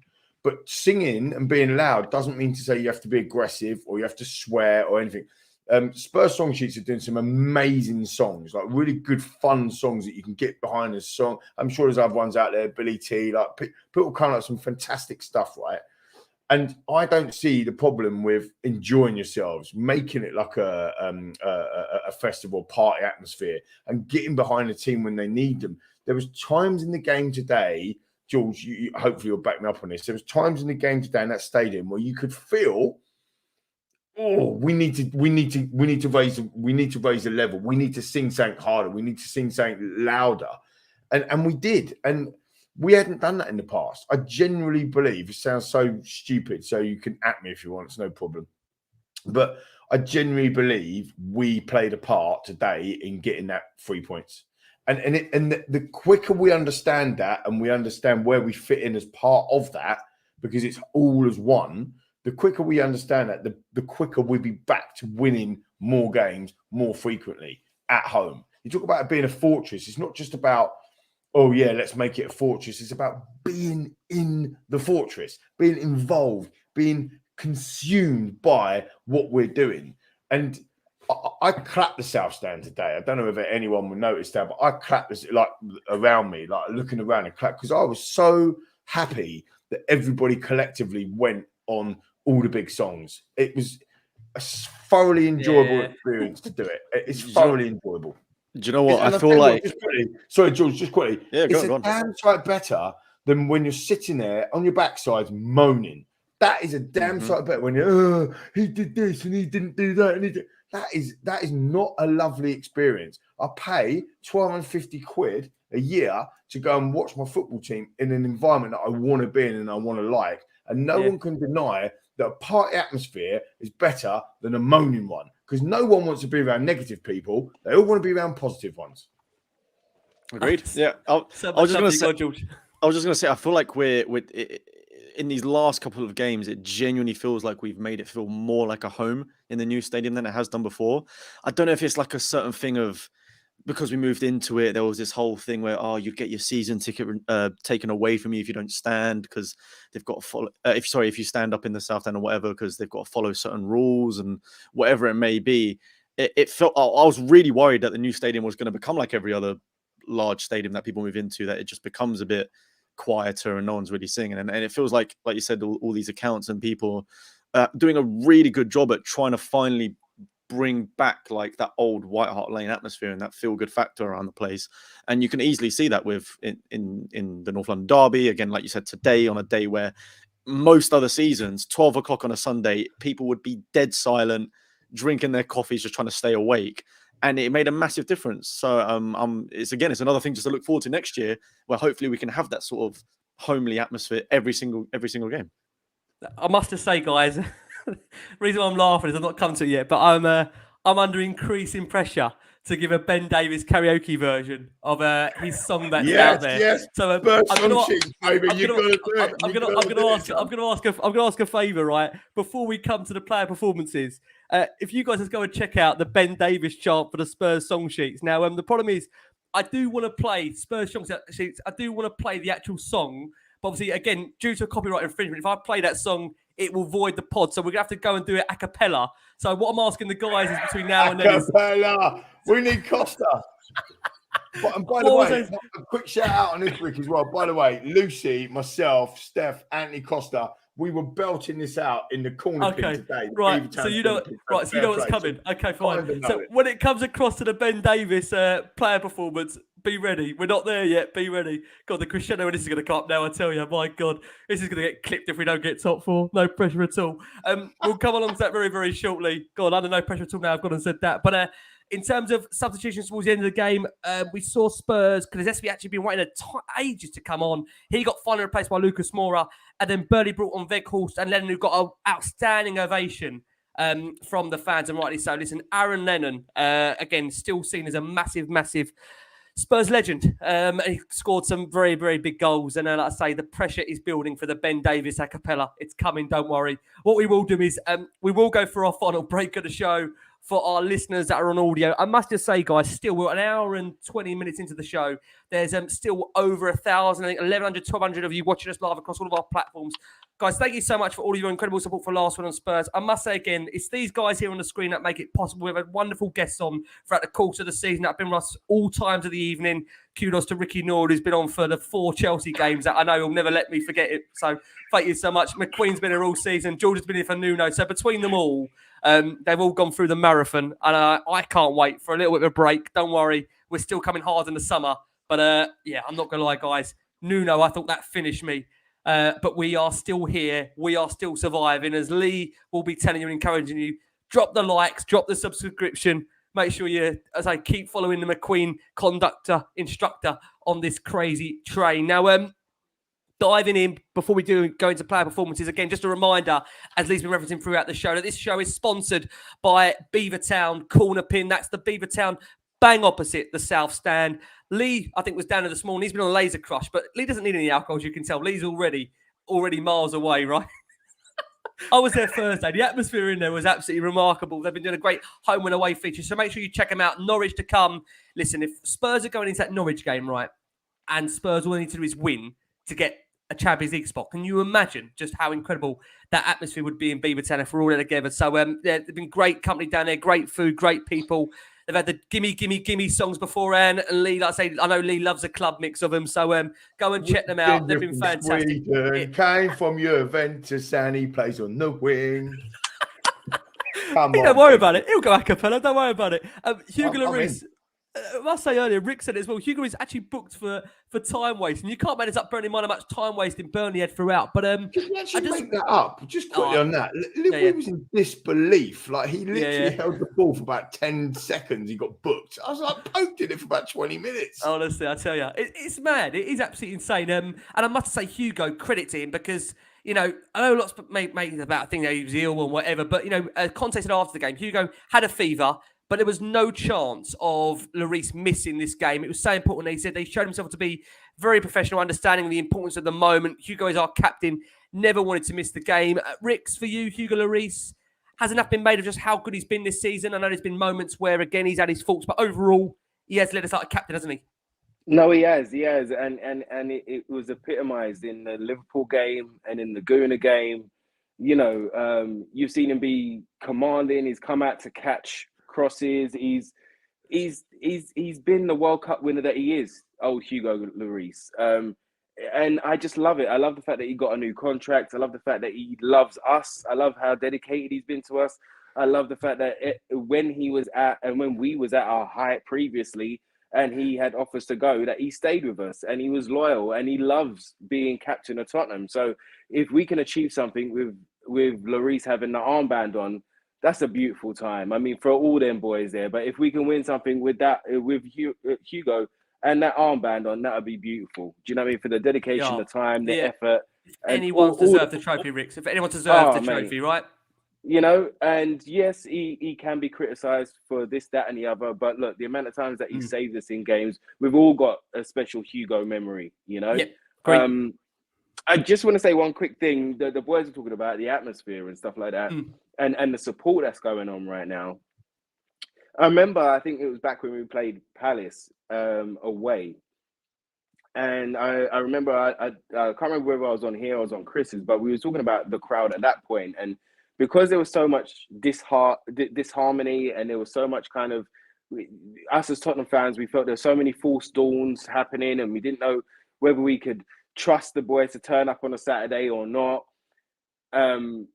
Like, I was kind of asking and putting it out there, and I think everybody felt it. I think every fan felt it, that instead of kind of in the crowd being disappointed or expecting the worst to happen, when there's a dip or when we go a goal down or when there's something that does go against us, it's about roaring. It's about picking them back up. Lee said it there, the word support. We are supporters. So we need to support them when they're down as well as when they're up. Do you know what I mean? So I love the fact that as a club and as a fan base, the manager and the players, like we've all been saying, and it's been highlighted, but the unity and the feeling and the energy that is around us right now, and it's with the fans as well. The fans have turned up to be that 12th man, and we've you know, Neville said it the other day that he's never heard a stadium louder, or you know, this year than against the Gooners the other night. So we got it in us. Just keep cheering them on. Don't worry about little slip ups or anything like that. Just pick them back up and keep doing what every single fan has been doing in that stadium. You're like, just keep doing it. I tell you one quick little thing though. I do miss the drum from White Hart Lane. I know. Do you remember there used to be the drummer? I've got to Frankie Major. I've got to say, Frankie Major is trying to bring the drummer back. I know Frankie was trying to get him back for Arsenal, but I mean, this is a bit of an exclusive. Frankie should be on here to tell it himself, but I think he's trying hard, isn't he, Lee, for next season, right? From what I understand, Frankie's been in touch with the drummer. All we're saying Why is was he hit the taken drum away? and get wicked. Hit the drum and get wicked. They said for safety reasons, right? Yeah, I Something think like it was. that. They Yeah, were. I mean, it safety? Oh, is it? It's genuine. Apparently, I think. Well, I don't know what sort of safety it would I be, mean, this is but the thing. I mean, Peter here says no drums, please. Again, it's gonna, whatever you're gonna do. I mean, it's not gonna please everyone. I suppose the bloke next to him might not, or woman next to him might not be pleased, or the child next to him might not be pleased. But it definitely, having a drummer in there really does, bring an element again of increasing the atmosphere. And I'm sure, as we've mentioned throughout the show, THFC flag, Spurs, Sean, we're working on that, right? I'm sure there will be throughout the summer league. It's a difficult one because you're right. It's not going to please everybody, like having a drummer there. But I can't take I've got 3 daughters. One of them ain't interested in football. The other 2 want to come. One of them's 10 and one of them's 8. I can't take them to a football match and sit them in where I sit when everyone's singing "We Can't Wait Till Sol Campbell," passes on to the next life and then calls him a C word. Yeah. So that's okay, but like whacking the drum beats out or having a carnival atmosphere, it's very, very tough as well. It's a complex subject on them side of things. But I think, but having it as a party atmosphere, not necessarily banging somebody's drum. I don't know if there's a superlative there or not. I don't know, but I think it is more enjoyable. Yeah. It doesn't have to be aggressive. It just needs to be. Again, people say about intimidating and aggressive, and they look at the ultras. I don't want our club to be the ultras. I just want. Like Jamie, was Lee playing the trumpet in the South Stand? No, but he would have been a saxophone down there. Don't worry about that. Would have been a saxophone down there. No, but you know what, Jamie? Jules, there was a trumpet situation going on there today, wasn't there? Like someone with a horn blower. Do you know what I mean? Like, there was all sorts going on. People were getting the messages to coming through and just having a bit more, being a bit more liberal, I suppose, with what we're doing, rather than just rocking up not in your colours and just sitting there and sitting on your hands almost. That atmosphere in the South Stand in the North London derby was generally created by obviously everyone and whatever, but we stood up the whole game. Not one steward turned around to us and said, "Sit down," not one. And I'm on row 48, so I'm not even like low down. This is like, you're high up. And it was, everyone knew because it was the Arsenal game. Today, different, because people would sit down against Burnley. I don't know why.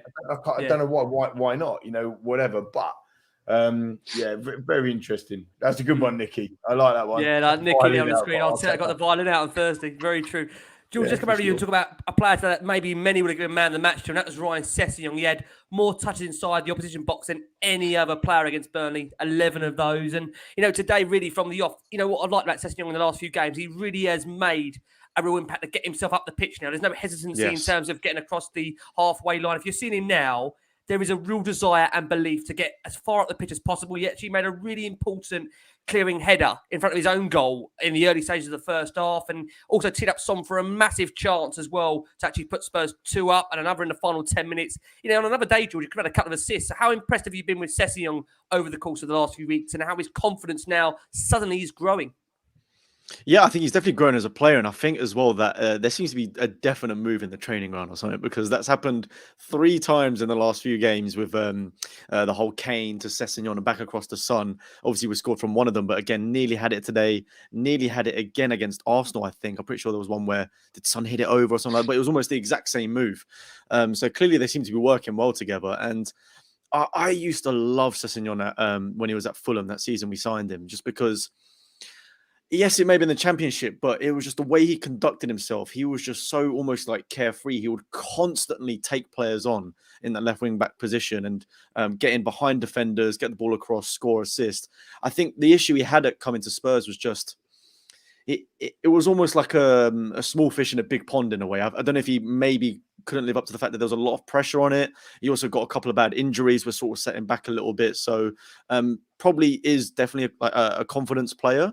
So I think Lee mentioned earlier about him needing a run of games. I think that works, right? You give him a run of games, he'll build his confidence up. And we've noticed it the last few games. He's now getting in behind defenders more. And there was still a few times today where I feel like he could have maybe taken them on a bit more or put in a slightly better cross. But again, he's 21 years old or whatever. It's going to get coached into him, especially someone like Conte. So I think he's an exciting prospect that I think we should definitely keep.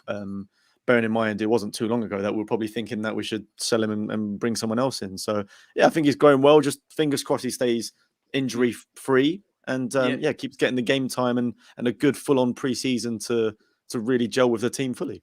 Agreed. Just a warning, guys. We are approaching acapella time. Get those lyrics ready in the next couple of seconds. Before we do, Lee, coming over to you on Ryan Sessegnon. How impressed have you been with him? That's it. Get that voice ready. We're coming in a couple of seconds. I know, mate. It's a difficult one with Cess because I've always been one that kind of like the same as you, Ricky, and all of us, I think, are agreeing actually with Cess. I think he's got big potential, but as George, you just touched upon it. There's always moments in a game, and there was again a few today, where you think, just drop a shoulder and go, and he doesn't do it. And then what he'd do is it have a half burst of pace, stop, turn around the butchers, and then take it backwards. And you think that whole move of fastness going up the pitch has now been stopped because you've now stopped that play. Now everyone else that's running to go beyond their man now has to stop, otherwise they're offside. And that's quite frustrating to watch as a spectator, but also from his teammates must be bloody annoying. I think, again, touching on what George, you just said, I agree with you. I think it is an injury thing. I think that he's worried because when you have problems with your hamstrings, we saw this with Michael Owen. When Michael Owen literally burst onto the scene, he literally burst in pace. It was ridiculous. It was searing, wasn't it? Searing pace that he had. It's like a war chest, isn't it? Like you get that in the summer. It's a war chest. When you're really fast, it's a searing pace. So that's what's happening. So with his searing pace, and then he got his hamstring injuries, and he didn't trust. It was almost like he didn't trust his body. And I just wonder if that's the same with Sessegnon. I think what's frustrating with Cess is that before his current injury, I think it was in the winter, was it January time, George or Ricky? I don't know. I can remember when he had his other injury, he was out again. It was before the international break, wasn't it? So it was March time, whatever. That's right. He was on a good run of games, and he started. He made an assist, and and you're thinking, oh, here we go, and then he got injured again. Now he's on that same run again, where he's kind of, oh, here we go, like he's getting better again. And is he going to break down again? I hope he doesn't, because what he needs is more than anything, he needs a whole season with no injuries. That's what the fella needs, and then I think that he will start to. There's no doubt Conte trusts him. There's no doubt about that. There's also no doubt though that we're going to be doing some sort of foolish thing in a minute with an a cappella song. No. There's also no doubt that we do need to upgrade our wing backs. That is we know that. Yeah, agreed. Definitely need to do that in the summer. Quick view, Rick, on Sessegnon for you. How impressed have you been with his upturn recently? Yeah, I think it's been really important for him to get 90 minutes under his belt consistently for a little while. I think he's grown game on game. It's nice to see him being encouraged. What I think has been the change, though, is because him and Emerson Royale right now, they're the only available wing backs that we've got. We've got one right and one left. And when you've got somebody else, when you're competing against somebody else in your same position, you can have that competition with each other. But it's almost, if you mess up and you get taken out of the team, then you can like sit back for a minute, and Reguilon can come in and you can go, all right, and cool. But right now, Conte not only trusts them, but he's given them responsibility at the business end of the season. Look, we need you. And not only do we need you at our most pivotal time. If you're going to show up, this is the time to show up. And I love that both of them, especially during this period of time, both of them have taken that. Both of them have grabbed it by the scruff of the neck. How many times have we watched a second side, a B team go out and we go, well, they didn't take their chance. They didn't take the opportunity. Why didn't they do that? Why couldn't they show up? And these boys, not only have they taken the opportunity, but they've taken the responsibility on their shoulders. And we're seeing the best out of them right now. So just to echo you and the rest of the boys there, long may it continue for the both of them, Yeah, I totally agree. Now, it is that time. Now, I know Ben watches. I know he does watch. I know he's been watching this season. And Spurs song sheets have said if I don't sing this out, then Ben won't be happy. So for all the 6 out of 10s I've given you this season, Ben, it is to you. Now, due to copyright infringement, we can't play the echo over the top. But Ben, you to me are everything. I Welshman wearing 33. Ben Davis. Ben Davis. You came to Tottenham from Swansea. You're born to play in our back three. Ben Davis. Ben Davis. Give him a round of applause. Give him a round, boys. Fantastic. Fantastic. Oh, honestly. Real thing, mate. the You got amount the of real people, thing there, Rick. I'm not going to lie to you. People will be coming at me and saying, "Are you going to keep giving him 6 out of 10?" Jason keeps saying, "Turn the 6 up down to a 9." Listen, apart from Rick, I've one, never seen go on, you Rick. go that red. I'm just letting you know that right now, I've never seen Blushing. you more rouge. Bro, I tell you honestly, this olive tan is going. I've been on a sunbed for 4 weeks. I tell you, my God, I tell you. But you know what? Apart from one, What would you give him for the season, Rick? What would you give him for the season, buddy? Like, listen, out of 10, what are you giving him? Listen, you can't. If I'm being honest with you, he's got to be up there 7 or 8, at least 7 or 8. All his comments here. He's right, Mark. Don't worry, I'm not going to get the date of that soon. That's definitely ruined my chances now. Someone won't be seeing me next year, I promise you, 100%. But I mean, apart from one sideward pass today, he was exceptional. He was exceptional, and I've got to say, he has been really, really good all season long. And as I've said, I can't see a way in which he won't be part of the squad next season. I think it will be an area, George, coming over to you. I think we'll look to upgrade on left-sided centre-back, but I can't imagine, based on this season alone, where there isn't some place in the squad for Ben Davies. Do you agree, George, based on his performances?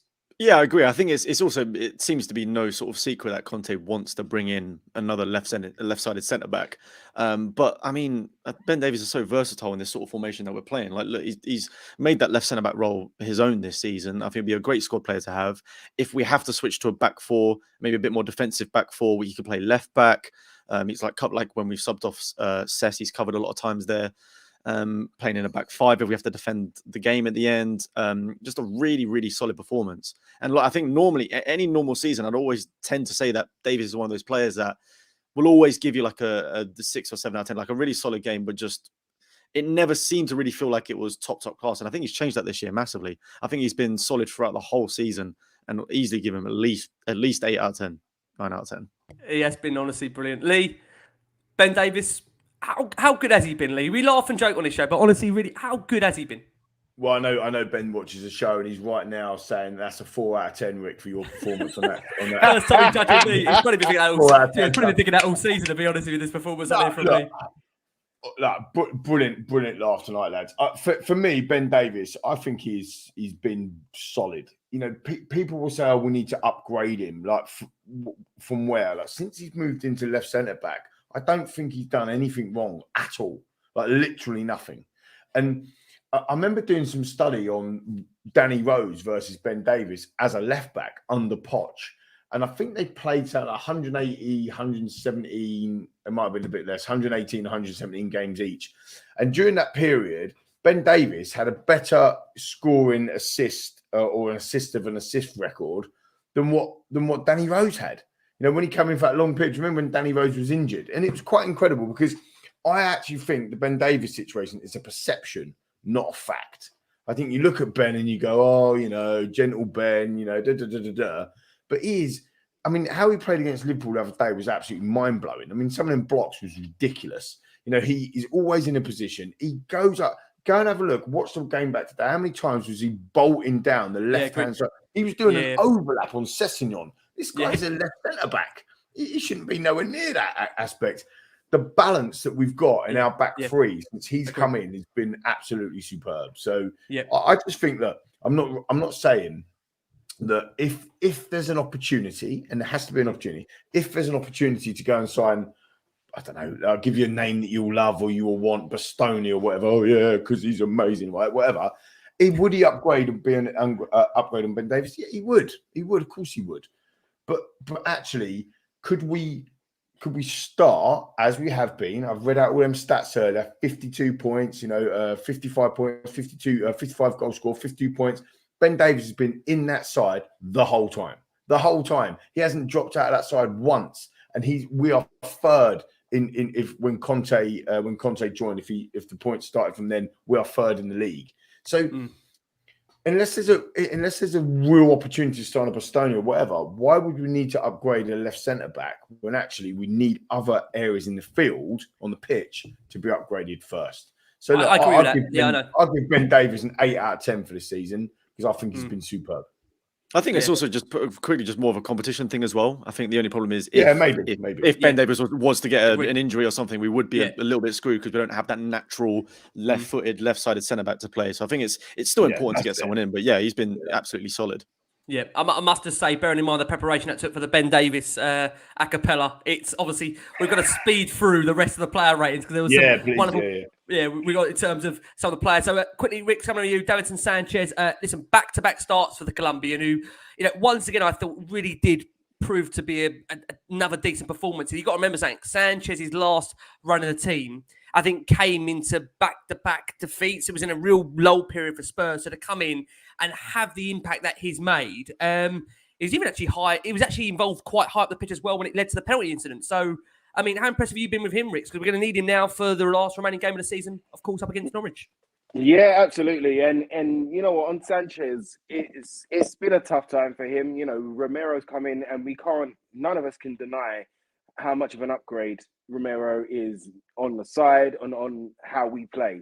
But Sanchez, my gosh, he's done it. You know, he's been there for us, and I thought there was a few shaky moments today where that maybe the early kickoff, that affected the concentration. And I think that's the biggest thing. I think Conte said it as well. It's just like that concentration for the whole 95 minutes that he's playing.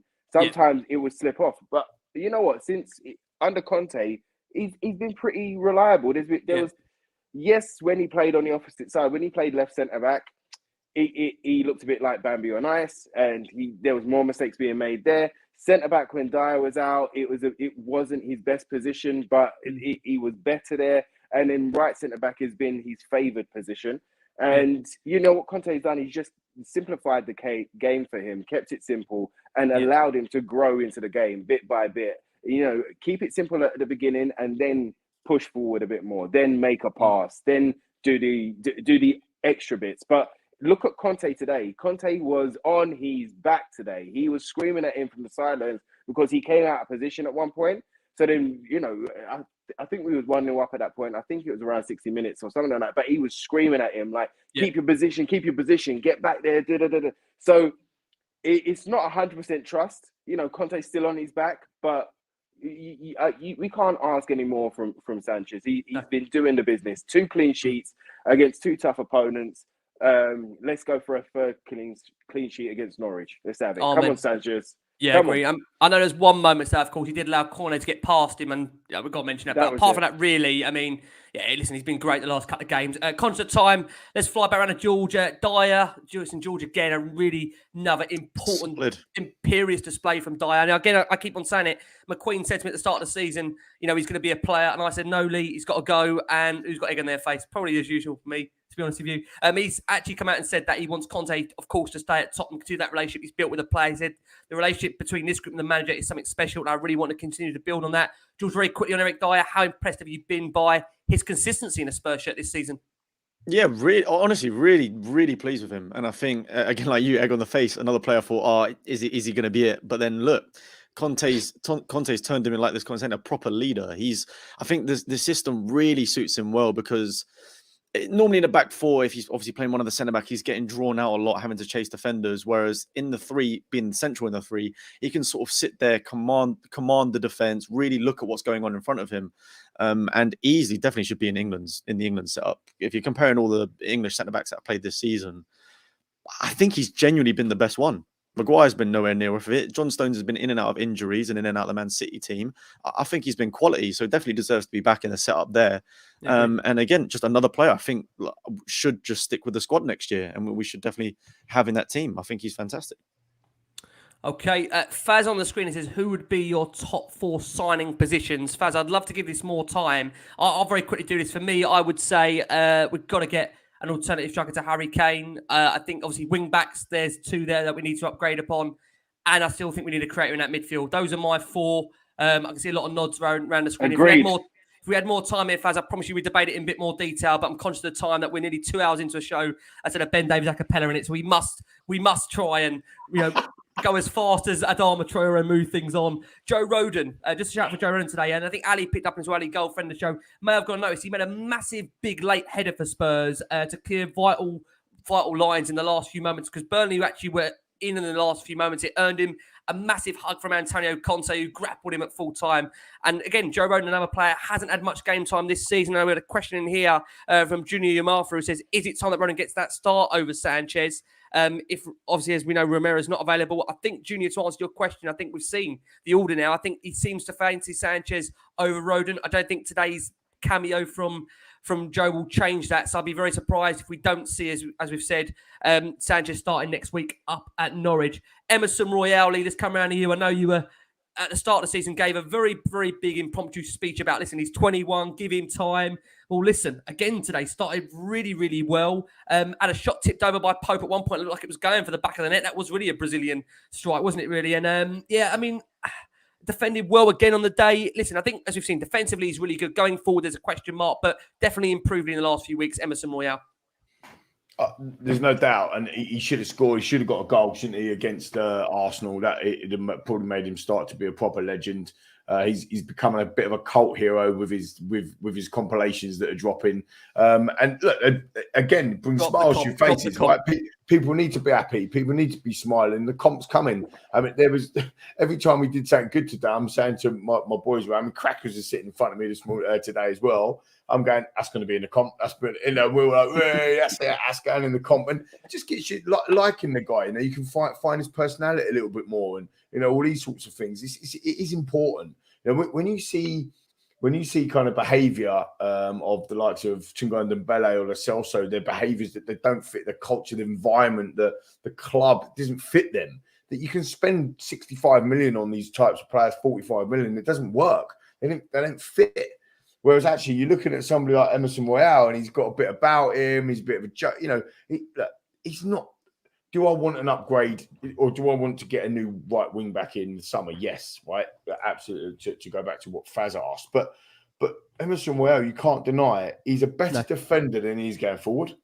He was bought as a fullback, not as a wing back. He's learning, and that was my point after his 11 games in. I think he's recovering from COVID. He was 22. He's had his dogs stolen. He don't speak the language, and people are just literally battering him. Like, come on, like get over it. And now people are looking at him, and not everyone. People will still come on and batter him.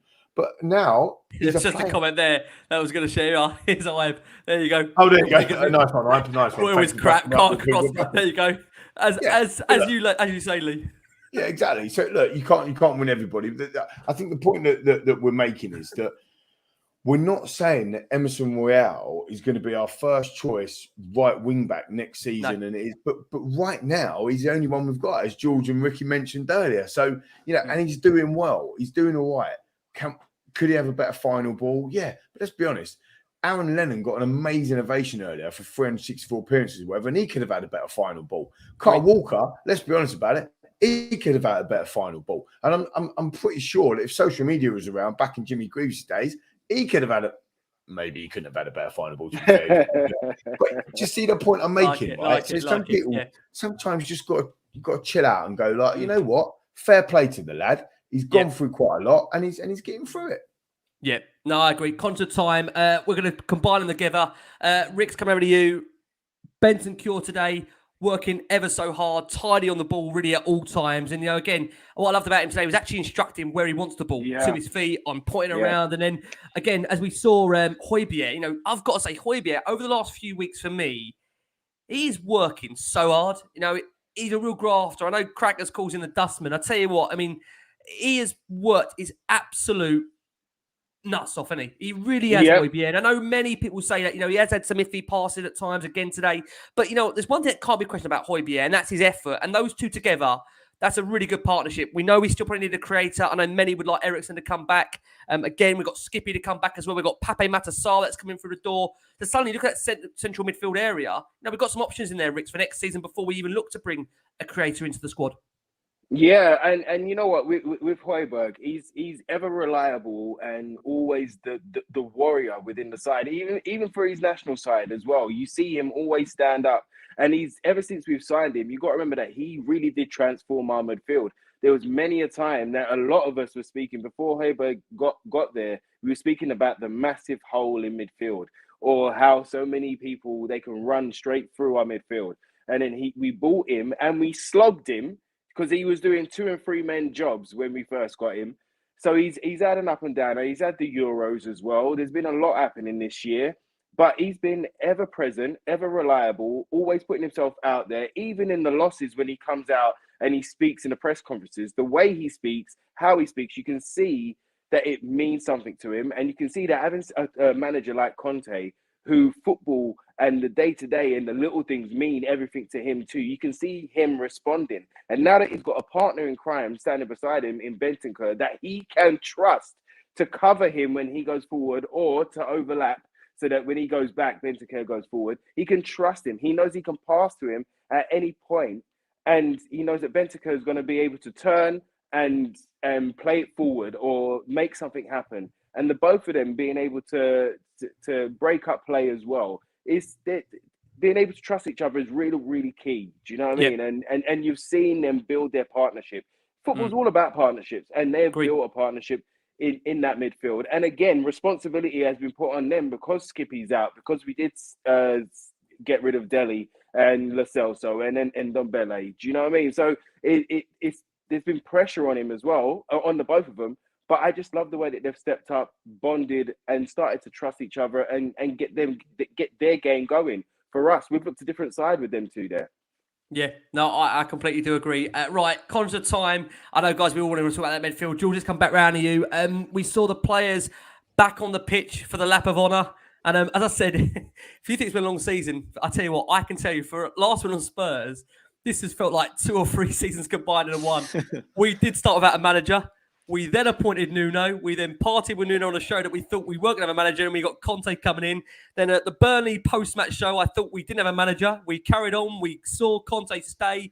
We then now find ourselves in the midst of Spurs potentially qualifying for the Champions League. And the players were showing all that on the screen. And Conte looked like he'd been through the ringer, to be honest, when he watched that. I think he was knackered by the end of watching that 2.5 minutes. Try doing it 8 months, 8, 9, 12 months. It feels like it's been that way. But George, we saw obviously the big screen showing it. I think we saw Nuno Hill featuring on there and Ndombele. My God, did it feel like a long time ago Jason criticising Ndombele on this show? We saw goal of the season go to Steven Bergwijn for that late Leicester City goal, but Heung-min Son picking up the player of the year for a record 3rd time. He said, look how happy I am. It's incredible to be here. He said, I worked hard to be here and I'm part of Tottenham. And it's a pleasure to play for these amazing fans. Lovely words from Heung-min Son, George. Such class. Legend.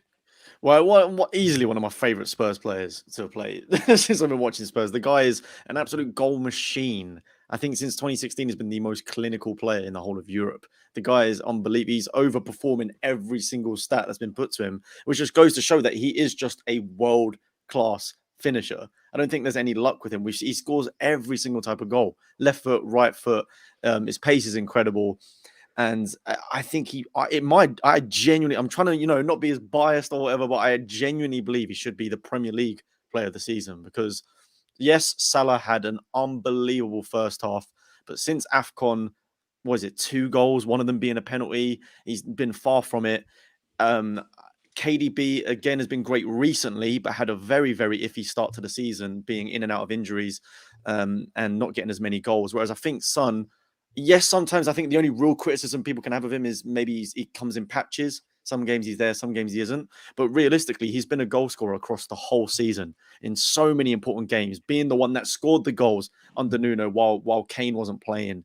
And even then, again, assisting Son. And now actually being the top goal scorer for Spurs this season, when we always thought that, it's always Kane. Kane's going to get it again. No matter what, Kane will be there. And he's literally within touching distance of getting the golden boot. So hopefully he gets a couple against Norwich and Salah doesn't play.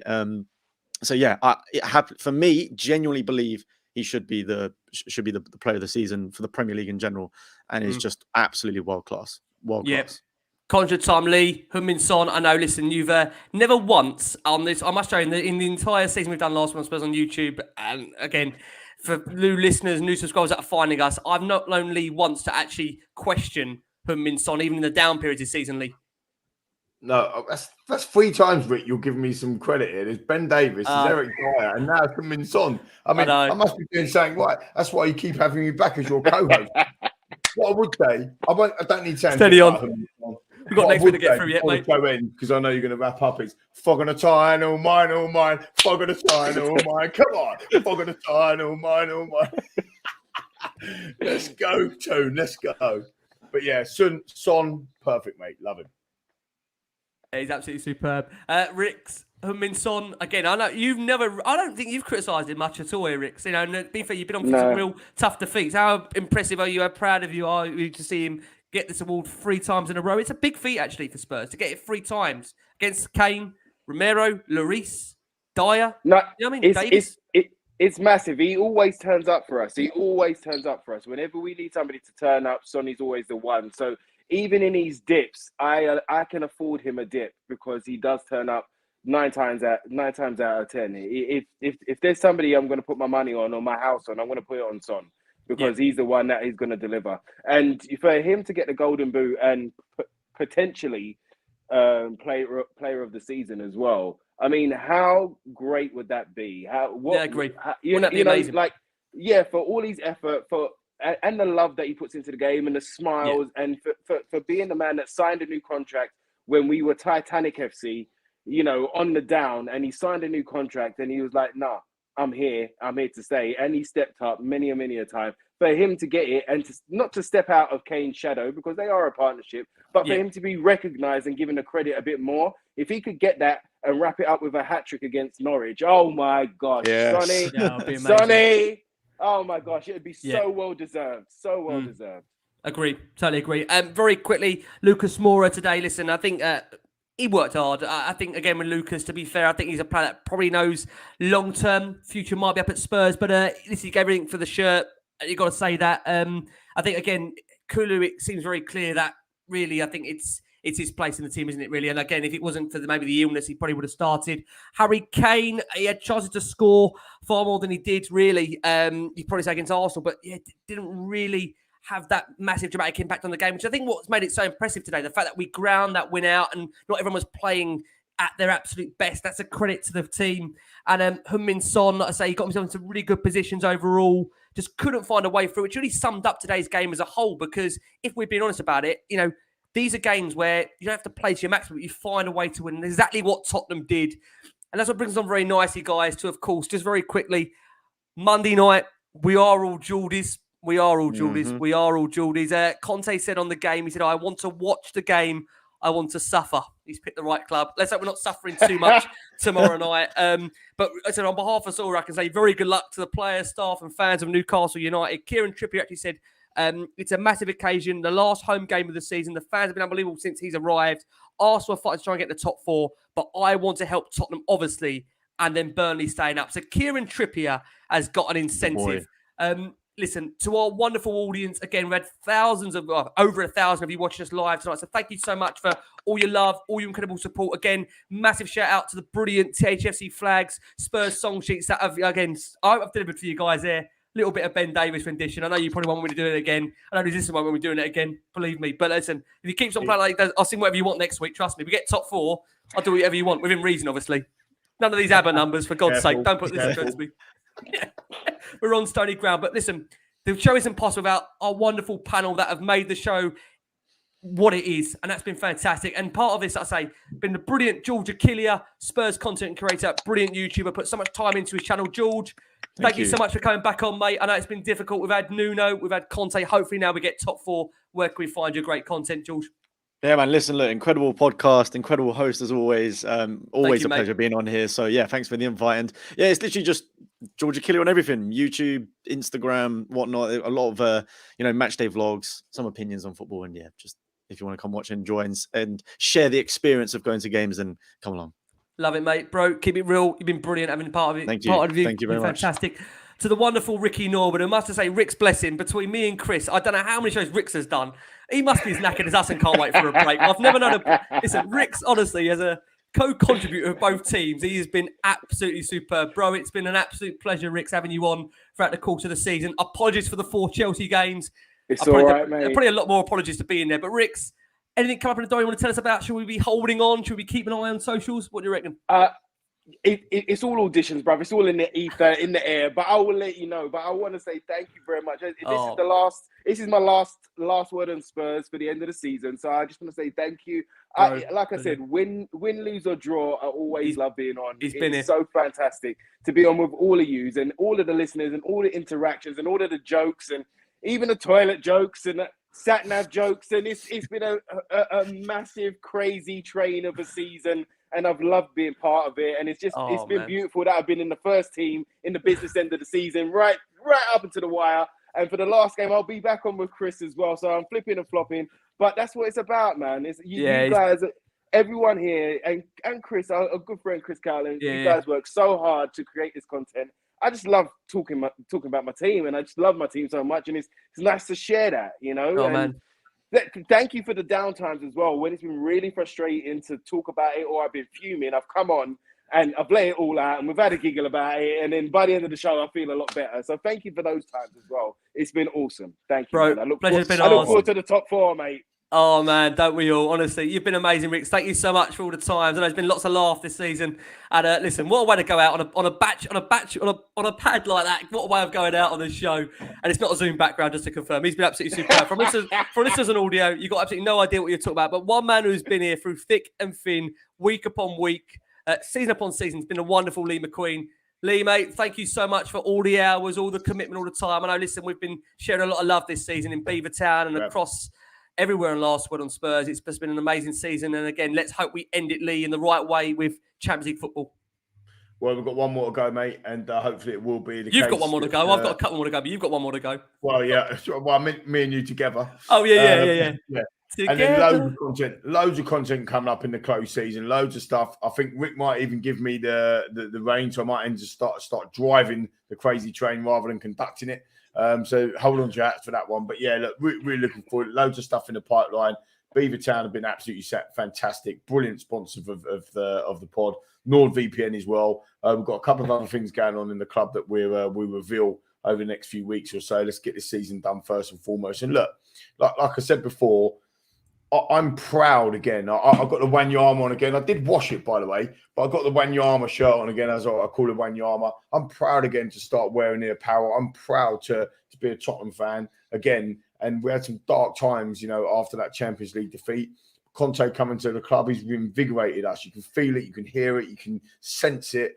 And, you know, please, Newcastle, just go and do us a favour. Like, please, go and do us a favour. Please. And get it back in our hands so we go and beat Norwich on the last day of the season and make it 6 times in a row that we finished above that lot from South London. I'd absolutely love it. So, but look, thanks everybody for watching and listening forever. I've got to be honest with you, stadium again today. I must have had, I don't know, 20 odd people come up to me. I mean, it's just crazy. Hey, getting like, I don't know if most people probably don't know this, but I won The Apprentice like years ago. And I used to get this all the time from being on the telly. Now I get it all the time from being on here. It's absolutely brilliant. I love it. So thank you for everybody for coming and say hello. And I'm always up for having a beer or, you know, having a laser crush. Make sure it's Beavertown, of course. It's always good to see people. It's interesting because when you have a bad game or, you know, the lads have a bad game, whatever, and you come on, it is therapy, isn't it, Rick? Like, as Rick just said, like, it is therapy. And everybody says that, oh, thanks for the bad times as well. So, look, I'm glad we're doing something and long may it continue. Oh, man. Right, guys, listen, we're going to let you go away now and enjoy Match of the Day 2, where you can go back and watch that absolutely wonderful 1-0 win, ground-out win against Burnley, from the wonderful George Achillea, from the brilliant Ricky Norwood, from the fantastic Lee McQueen. Guys, please keep safe, keep well. We're back with you during the week. Keep the faith, keep the spirit. Come on, you Geordies. And as always, come on, you Spurs. Come on.